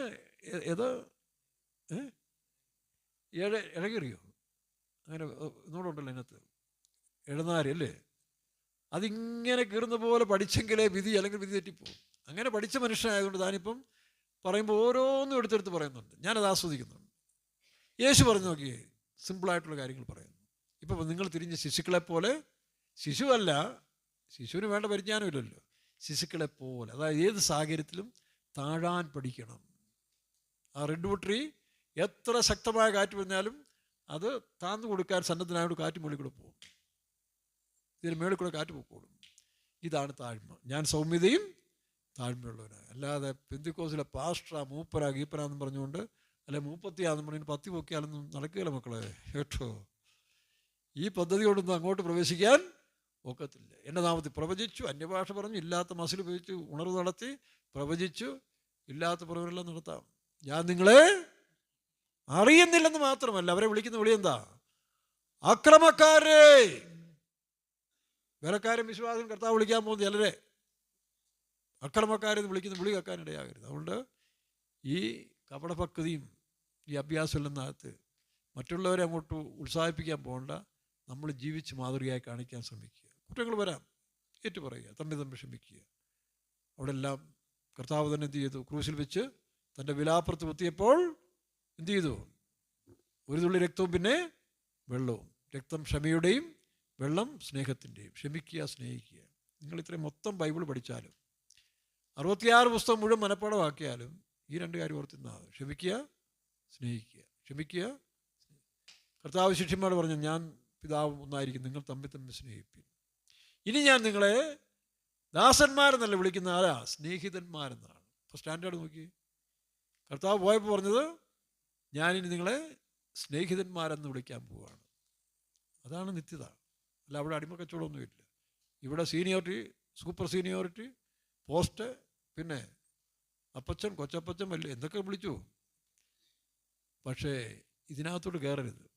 ഇന്നലെ ഞാനൊരു വേറൊരു ജഡ്ജിയായിട്ട് ഇങ്ങനെ സംസാരിക്കുന്ന കൂട്ടത്തിൽ ഞാൻ ഇപ്പം എൻ്റെ സാറേ ഇങ്ങനെ ഞാൻ പണ്ടൊരു വീട്ടിൽ ചെന്നപ്പോൾ കണ്ടു, ഗൾഫിൽ നിന്ന് ഒരുത്തിൻ്റെ വീട്ടിൽ 2 പക്ഷി ഇങ്ങനെ ഇരിപ്പുണ്ട്, ചുവല കളറാണ്. അത് നമ്മളോട് നോക്കിക്കും. ഞങ്ങളിങ്ങനെ സംസാരിച്ചുകൊണ്ട് ഈ സമയത്ത് ഇങ്ങനെ കുറച്ച് കഴിയുമ്പോൾ ഈ പറഞ്ഞ വെള്ളം മെർക്കുറി പോലെ ഉണ്ടുണ്ട്, അതിങ്ങനെ എൻ്റെ തലയ്ക്കകത്തോട്ട് കയറും. താഴേന്നിങ്ങനെ പതുക്കെ തലയ്ക്കകത്തോട്ട് കയറും. തലയ്ക്കകത്തോട്ട് കയറി കഴിയുമ്പം തലയും കൂടെ താഴോട്ട് പോകും. തലകുത്തി താഴോട്ട് വീഴും. ഈ തലകുത്തി താഴെ വീഴുമ്പോൾ ഈ വെള്ളം തലേന്ന് ഇറങ്ങിപ്പോകും. അത് നല്ലതാണ് കേട്ടോ. പണ്ടൊരാളിന് തലവേദനയൊക്കെ വരുമ്പോഴേ തലകുത്തി നിന്നാൽ മതി, തലവേദന പോകുമെന്ന് പറഞ്ഞു.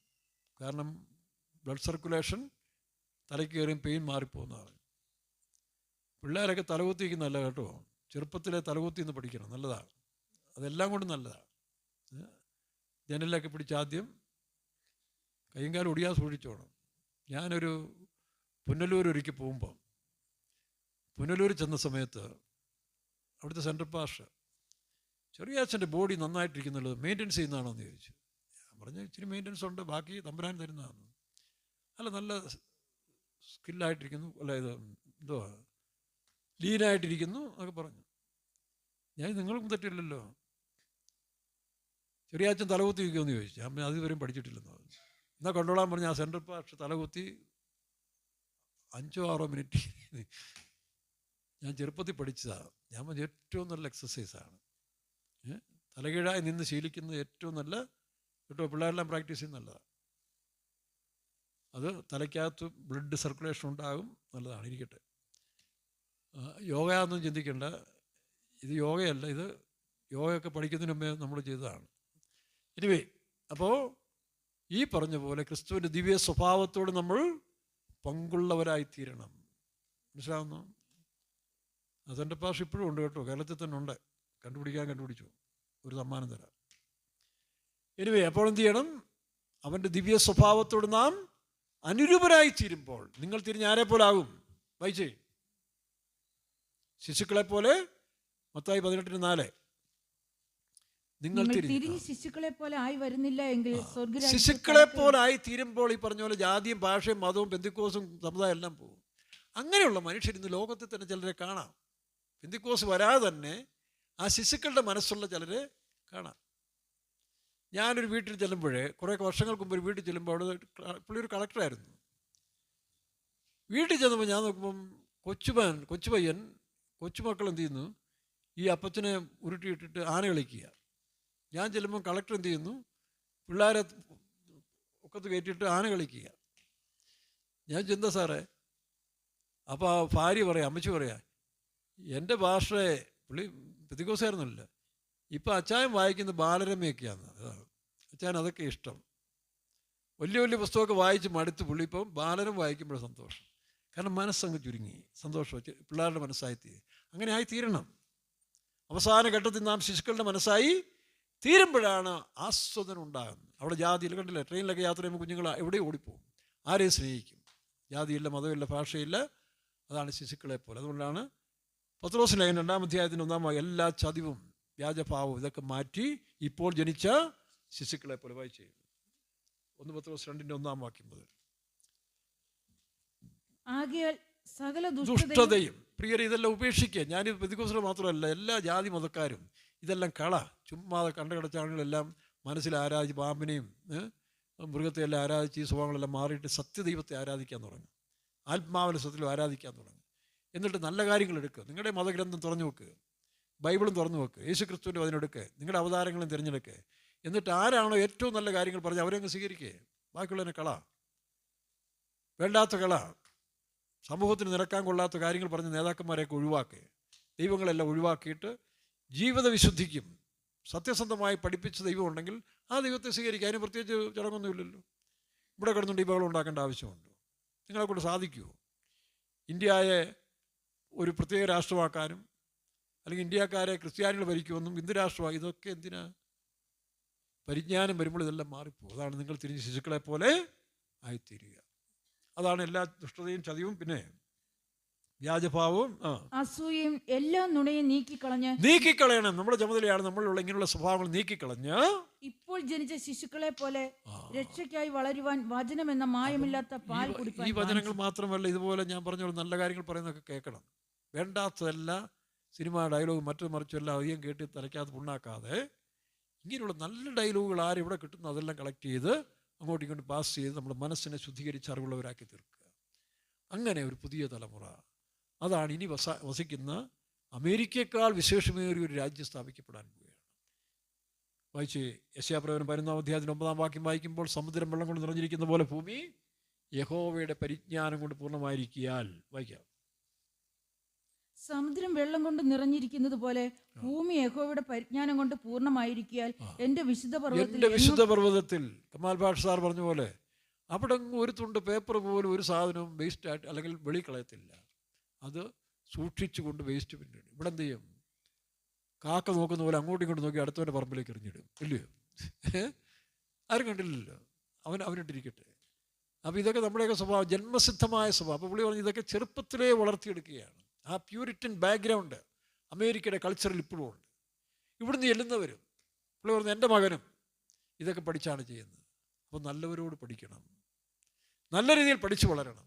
ചുമ്മാ അതില്ലാത്ത രാഷ്ട്രീയവും പാർട്ടിയും നേതാക്കന്മാരെല്ലാം കാണിച്ച് വൃത്തികേടുകൾ മനുഷ്യനെ ഈ പരുവത്തിലാക്കി കേരളം കുട്ടിച്ചോറാക്കി മാറ്റിക്കളഞ്ഞു.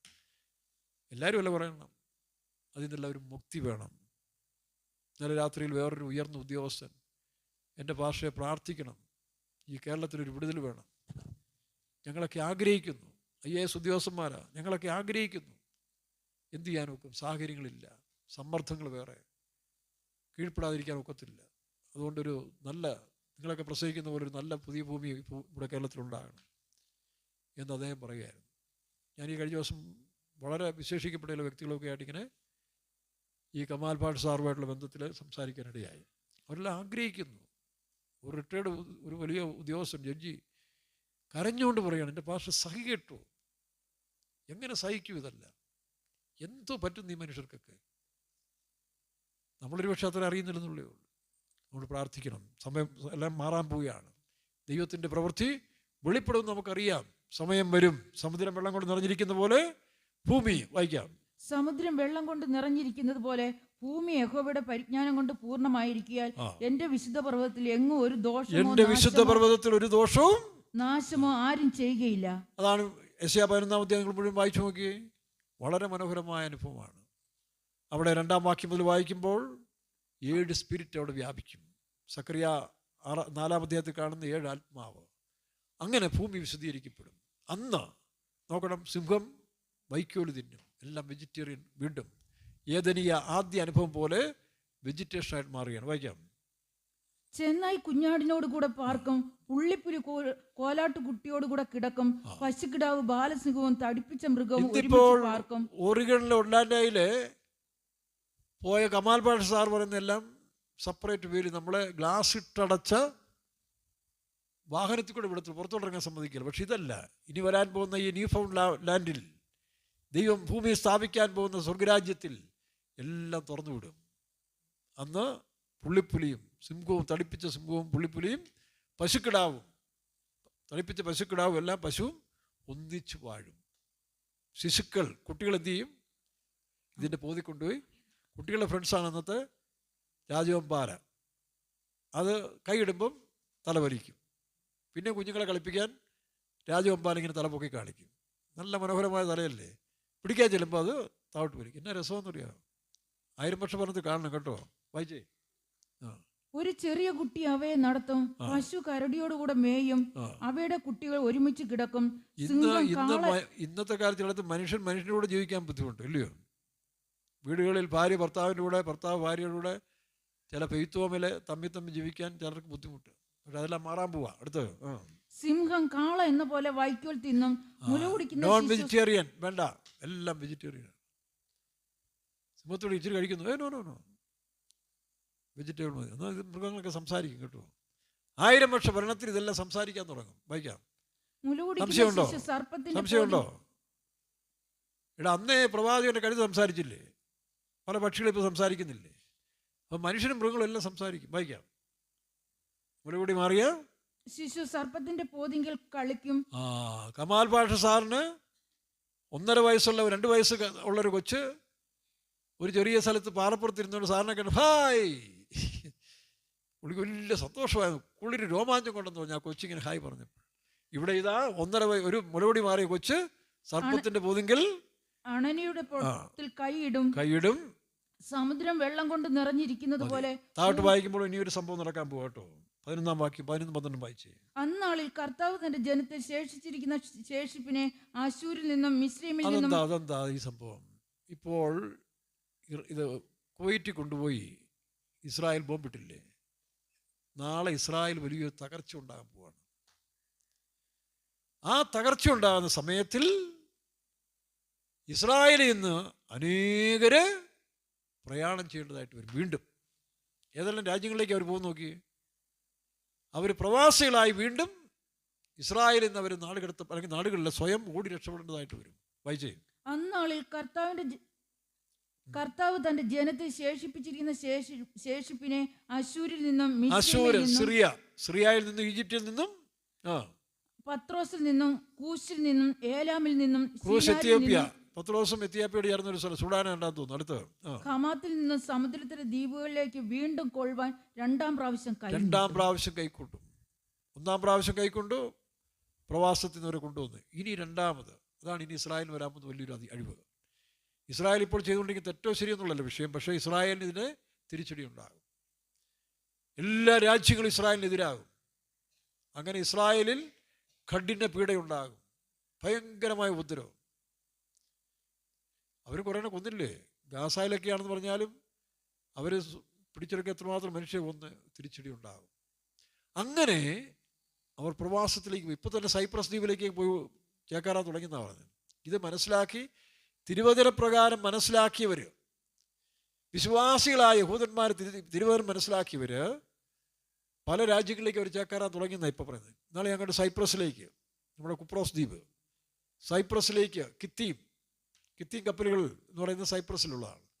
അവിടെ എല്ലാം പോയി അഭയം തേടാൻ പോയി കഴിഞ്ഞു. അവരെല്ലാം അവിടെ കോളനികൾ സ്ഥാപിച്ചു കഴിഞ്ഞിരിക്കുക. അങ്ങനെ ഈ പറഞ്ഞ രാജ്യങ്ങളെല്ലാം യഹൂദൻ ചെതറുന്ന സമയം വരികയാണ്. അടുത്ത് വൈര് അവൻ ജാതികൾക്ക് ഒരു കൊടി ഉയർത്തി ഇസ്രായേലിന്റെ ഭ്രഷ്ടന്മാരെ ചേർക്കുകയും യഹൂദയുടെ ചിതറിപ്പോയവരെ ഭൂമിയുടെ 4 ദിക്കുകളിൽ നിന്ന് ഒന്നിച്ചു കൂട്ടുകയും. ഒന്നിച്ചു കൂട്ടും. ഇപ്പൊ വന്ന പല ഘട്ടങ്ങളായിട്ടാണ്, ഇനി ഒന്നിച്ചു വരാൻ പോവുകയാണ്. വായിക്കാം. എഫ്രൈമിന്റെ അസൂയ നീങ്ങിപ്പോകും. എഫ്രൈമിന്റെ അസൂയ. നമ്മുടെ സഭയിലും എഫ്രൈംകാരുണ്ട്, മനാശക്കാരുണ്ട്, യഹൂദക്കാരുണ്ട്. TPM സഭയിൽ 3 വർഗ്ഗമേ ഉള്ളൂ കേട്ടോ. അവിടെ കറുത്തതും വെളുത്തതും തമിഴും മലയാളവും ജാതികളല്ല, 3 ജാതി. 3 ഏതൊക്കെയാണ് നിങ്ങൾ തിരിച്ചറിഞ്ഞോണം. ഒരുത്തരെ കണ്ടാൽ അവൻ എഫ്രൈമാണോ, മനാശയാണോ, യഹൂദയാണോ ചിന്തിച്ചോണം. പിന്നീട് ഒരിക്കൽ എപ്പോഴും ഡീറ്റെയിൽസ് തരാം. അതെല്ലാം പുതിയ പറയാൻ നോക്കത്തില്ല, അതാ രസം. ഇടയ്ക്ക് ഒരു സ്പെഷ്യൽ ക്ലാസ് വെക്കാം, ഒന്നാ പറഞ്ഞു തരാം. നമ്മുടെ ഇടയിൽ ഇനി 3 അവശേഷിക്കുകയാണ്. ഒന്ന് എഫ്രൈം, പിന്നെ മനാശ, 3 യഹൂദ. ഈ 2 കൂട്ടർക്ക് യഹൂദയോട് ഭയങ്കര പ്രയാസമാണ്. യവന്മാർ തമ്മിൽ അടിക്കുമ്പോൾ തന്നെ എന്ത് ചെയ്യും? യഹൂദ ഇവർ കണ്ണെടുത്ത് കണ്ടുകൂടാ. പക്ഷെ തിരിഞ്ഞു വരും. ഇപ്പോഴെന്താ പറയുന്നത്? എഫ്രൈമിനെ അസൂയ നീങ്ങിപ്പോകും. അസൂയ. അപ്പോൾ അവരുടെ അസൂയ ഞങ്ങൾ മാത്രമായിരിക്കണം, വേറൊരുത്തരും നന്നാകരുത്. ആ ചിന്താഗതിയുള്ള അവൻ്റെ ഒരു സ്വഭാവമാണത്, അസൂയ. ഞങ്ങൾ മാത്രമേ ആകാവുള്ളൂ, വേറൊരുത്തരും മുന്നിൽ വരാൻ പാടില്ല, വേറൊരുത്തരും വളരരുത്. ഈ അഹന്തിരിക്കുന്നതാണ് എഫ്രൈമിൻ്റെ ഒരു സ്വഭാവം. അങ്ങനെ പല സ്വഭാവമുണ്ട്. വായിക്കാം. യഹൂദയെ അസഹ്യപ്പെടുത്തുന്ന എഫ്രൈമിനെ പറ്റി കൂടുതൽ അറിയണമെങ്കിൽ ഹോശിയായുടെ പുസ്തകം വായിച്ചാൽ മതി. അതിനകത്തുണ്ട് അവൻ്റെ സ്വഭാവ ഗുണങ്ങൾ. അവൻ മിടുക്കനല്ലേ. യോസേപ്പ് എന്ന് പറഞ്ഞ രാജകുമാരൻ്റെ മകനാ. പക്ഷേ പിൽക്കാലത്തിൽ പുഴുക്കുത്ത് പിടിച്ചു പോയി, വ്യവസ്ഥ തെറ്റിപ്പോയി. അടുത്ത് വായിക്കാം. എഫ്രൈം യഹൂദയോട് അസൂയപ്പെടുകയില്ല, യഹൂദ എഫ്രൈമിനെ അസഹ്യപ്പെടുത്തുകയുമില്ല. യഹൂദ വിടുവോ? യവനെ അസൂയായിട്ട് വരുമ്പോൾ തലമുണ്ടയ്ക്ക് അടിച്ചു വിടും. ഏതാ ഇപ്പോൾ ഇസ്രായേൽ ചെയ്യുന്ന ഒരു ഭാവം ഇങ്ങനെയാണ്. ഈ എഫ്രൈം വേണ്ടാത്തതിന് പോയി തലയിടും, അടി വാങ്ങിച്ചു പോവുകയും ചെയ്യും. യഹൂദ പരുവം നോക്കി മർമ്മം നോക്കി അടിച്ചു വിടും. വായിക്കാം. അവർ പടിഞ്ഞാറ് ഫെലിസ്ത്യരുടെ മലഞ്ചരിവിന്മേൽ ചാടും, കിഴക്കുള്ളവരെ ഒക്കെയും കൊള്ളയിടും, ഏദോമിന്മേലും മോവാബിന്മേലും കൈവയ്ക്കും, അമോന്യർ അവരെ അനുസരിക്കും. യഹോവ മിസ്രയീം കടലിന്റെ അമോന്യരും മോവാബിരും എല്ലാം യഹൂദരെ അനുസരിച്ച് പോകുന്നൊരു കാലം വരികയാണ്. അടുത്ത് യഹോവ മിസ്രയീം കടലിന്റെ നാവിന് ഉന്മൂലനാശം വരുത്തും. മിസ്രയീം കടലിലെ ഇപ്പൊ ഹൂദികൾ യമൻ അടിച്ചു നടത്തിക്കൊണ്ടിരിക്കുന്ന ആ കടലിനെ അങ്ങ് പറ്റിച്ചു കളയും, അതിനെ കൈവഴിയാക്കും, നദിയാക്കി മാറ്റും. അടുത്തത് അവൻ ഉഷ്ണക്കാറ്റോടുകൂടെ നദിയുടെ മീതെ കൈ ഓങ്ങി അതിനെ അടിച്ച് 7 കൈവഴികളാക്കി, അതിന് 7 കൈവഴികളാക്കി മനുഷ്യ പ്രയോജനമുള്ളതായ ജലസേചന പദ്ധതിയാക്കി മാറ്റും. ഇന്നത്തെ ചെങ്കടൽ ആ ഭാഗത്താണ് ഇവന്മാർ അടിച്ചുകൊണ്ടിരിക്കുന്നത്. അതിനെ പറ്റിച്ചു കളയും. എന്നിട്ട് കൈവഴിയാക്കി, കപ്പലോടാത്ത വിധത്തിൽ അതിനെ കൈവഴിയാക്കിയിട്ട് 7 വഴിയായിട്ട് മനുഷ്യന് പ്രയോജനമുള്ള നദീതടങ്ങളായി മാറ്റും. അടുത്തത് മിസ്രയീമിൽ നിന്നും പുറപ്പെട്ട നാളിൽ ഇസ്രായേലിനുണ്ടായിരുന്നത് പോലെ അശൂരിൽ നിന്ന് അവന്റെ ജനത്തിന്റെ ശേഷിക്കുന്ന ശേഷിപ്പിന് ഒരു പെരുവഴി. യെശയ്യാൽ വായിക്കുമ്പോൾ അശൂരിൽ നിന്ന് ഈജിപ്ത് വരെ ഹൈവേ ഇപ്പോൾ വെട്ടിക്കൊണ്ടിരിക്കുക. അങ്ങനെ മനോഹരമായൊരു ദേശം ഭൂമിയിലേക്ക് വരാൻ പോവുകയാണ്. കമാൽ പാഷ സാർ അമേരിക്കയിൽ കണ്ടല്ല, അതിനേക്കാൾ വിശേഷമേയൊരു രാജ്യം സ്ഥാപിക്കാൻ പോവുകയാണ്. ഒരു രാജാവ്, യെശയ്യാ 32 വായിക്കുമ്പോൾ, ഒരു രാജാവ് നീതിയോടെ വാഴും, പ്രഭുക്കന്മാർ ന്യായത്തോട് അധികാരം നടത്തും. വായിച്ചേയും. ഒരു രാജാവ് നീതിയോട് വാഴും, പ്രഭുക്കന്മാർ ന്യായത്തോടെ അധികാരം നടത്തും. ഓരോ യെശയ്യാ പ്രവചനം 65:17 വായിച്ച്. യെശയ്യാ പ്രവചനം 65:17. പുതിയ ആകാശവും പുതിയ ഭൂമിയും, ഇതാ ഞാൻ പുതിയ ആകാശവും പുതിയ ഭൂമിയും സൃഷ്ടിക്കുന്നു. ഇതാ ഞാൻ പുതിയ ആകാശവും പുതിയ ഭൂമിയും സൃഷ്ടിക്കുന്നു. മുമ്പിലത്തവ ആരും ഓർക്കയില്ല, ആരുടെയും മനസ്സിൽ വരികയുമില്ല. വെളിപ്പാട് 21:23 വായിക്കുമ്പോൾ ആ വിശേഷമേറിയ നഗരത്തെ പ്രകാശിപ്പിക്കാൻ ഇന്നത്തെ സൂര്യനും ചന്ദ്രനും ആവശ്യമില്ല. കാരണം ദൈവമക്കൾ പ്രകാശം കൊടുക്കുന്നവരായിത്തീരും. നിങ്ങൾ ലോകത്തിന്റെ വെളിച്ചമായി തീരുമാനിക്കാം. നഗരത്തിൽ പ്രകാശിപ്പാൻ സൂര്യനും ചന്ദ്രനും ആവശ്യമില്ല, ദൈവ തേജസ് അതിനെ പ്രകാശിപ്പിക്കും. മാത്രമല്ല 22-ാം അധ്യായത്തിൽ വായിക്കുമ്പോൾ 1-2 വായിച്ച്. 22 വീതിയുടെ നടുവിൽ ദൈവത്തിന്റെയും കുഞ്ഞാടിന്റെയും സിംഹാസനത്തിൽ നിന്നും പുറപ്പെടുന്നതായി പളുങ്ക് പോലെ ശുഭ്രമായ ജീവജല നദി, പിന്നെ ജീവവൃക്ഷം, ജീവതെരുവ്. 22-ാം അധ്യായത്തിൽ കാണുമ്പോൾ, എന്നാൽ അതാർക്ക് കിട്ടും? ജയിക്കുന്നവന് അത് അവകാശം. നാമം ജയാളികളായി തീരുക. നമുക്ക് വേണ്ടി ദൈവം ഒരു നഗരം ഒരുക്കിയിരിക്കുന്നു, പുതിയ യെരൂശലേം എന്ന വിശുദ്ധ നഗരം. നോക്കണം, ഉല്ലാസത്തിൻ്റെ നഗരം. കരച്ചിൽ മുറവിളി ഒന്നുമില്ല, ഉല്ലാസത്തിൻ്റെ നഗരം. അതിൻ്റെ അവസാനത്തെ ഡാൻസ് പാടിക്കേ.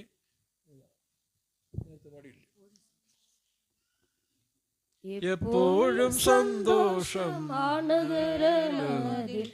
എപ്പോഴും ഉല്ലാസമാണ്, എപ്പോഴും സന്തോഷമാണ്, എപ്പോഴും ഉല്ലാസമാണ്.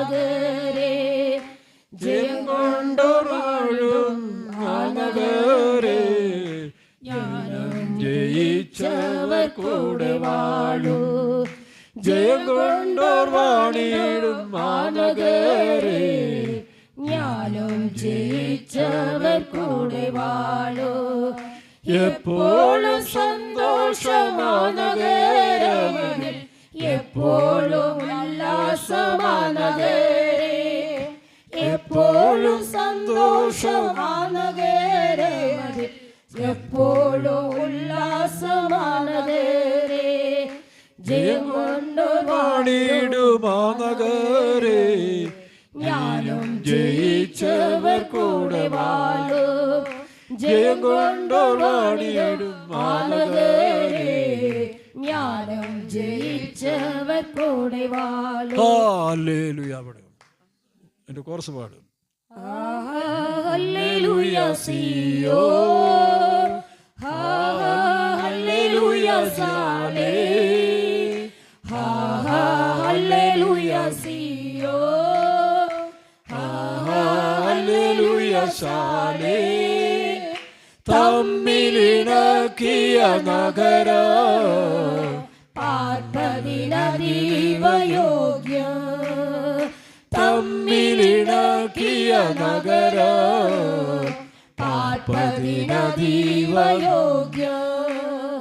ഹല്ലേലൂയ സിയോൻ, ഹല്ലേലൂയ സാലേ, ഹല്ലേലൂയ സിയോൻ, ഹല്ലേലൂയ സാലേ. തമ്മിലിണക്കിയ നഗരം പാർപ്പതിനതീവയോഗ്യം. തമ്മിലിണക്കിയ നഗരം പാർപ്പതിനതീവയോഗ്യം. തമ്മിലിണക്കിയ നഗരം പാർപ്പതിനതീവയോഗ്യം. ഹല്ലേലൂയ. പ്രാർത്ഥിക്കാം. ഞങ്ങളോട് സ്നേഹിക്കുന്ന സ്വർഗപിതാവേ, ആദിപിതാക്കന്മാർ നിന്നെ സത്യത്തിലും ആത്മാവിലും ആരാധിച്ചു പോലെ രാവിലെ സമയത്താവേ ഞങ്ങൾക്ക് നിന്നെ സ്തുതിപ്പാനും മഹത്വപ്പെടുത്തുവാനും ഇങ്ങനെ നല്ല സന്ദർഭം തന്നേനായ സ്തോത്രം. രാവിലെ സമയം അനുഗ്രഹിക്കപ്പെട്ട പാട്ടുകളെ പാടി ദൈവത്തിൽ സന്തോഷിപ്പാൻ പ്രത്യാശ പുതുക്കാൻ കൃപ വന്നേനായ സ്തോത്രം. സാക്ഷ്യവാദ്യങ്ങൾ ആവശ്യപ്പെട്ടിരുന്നു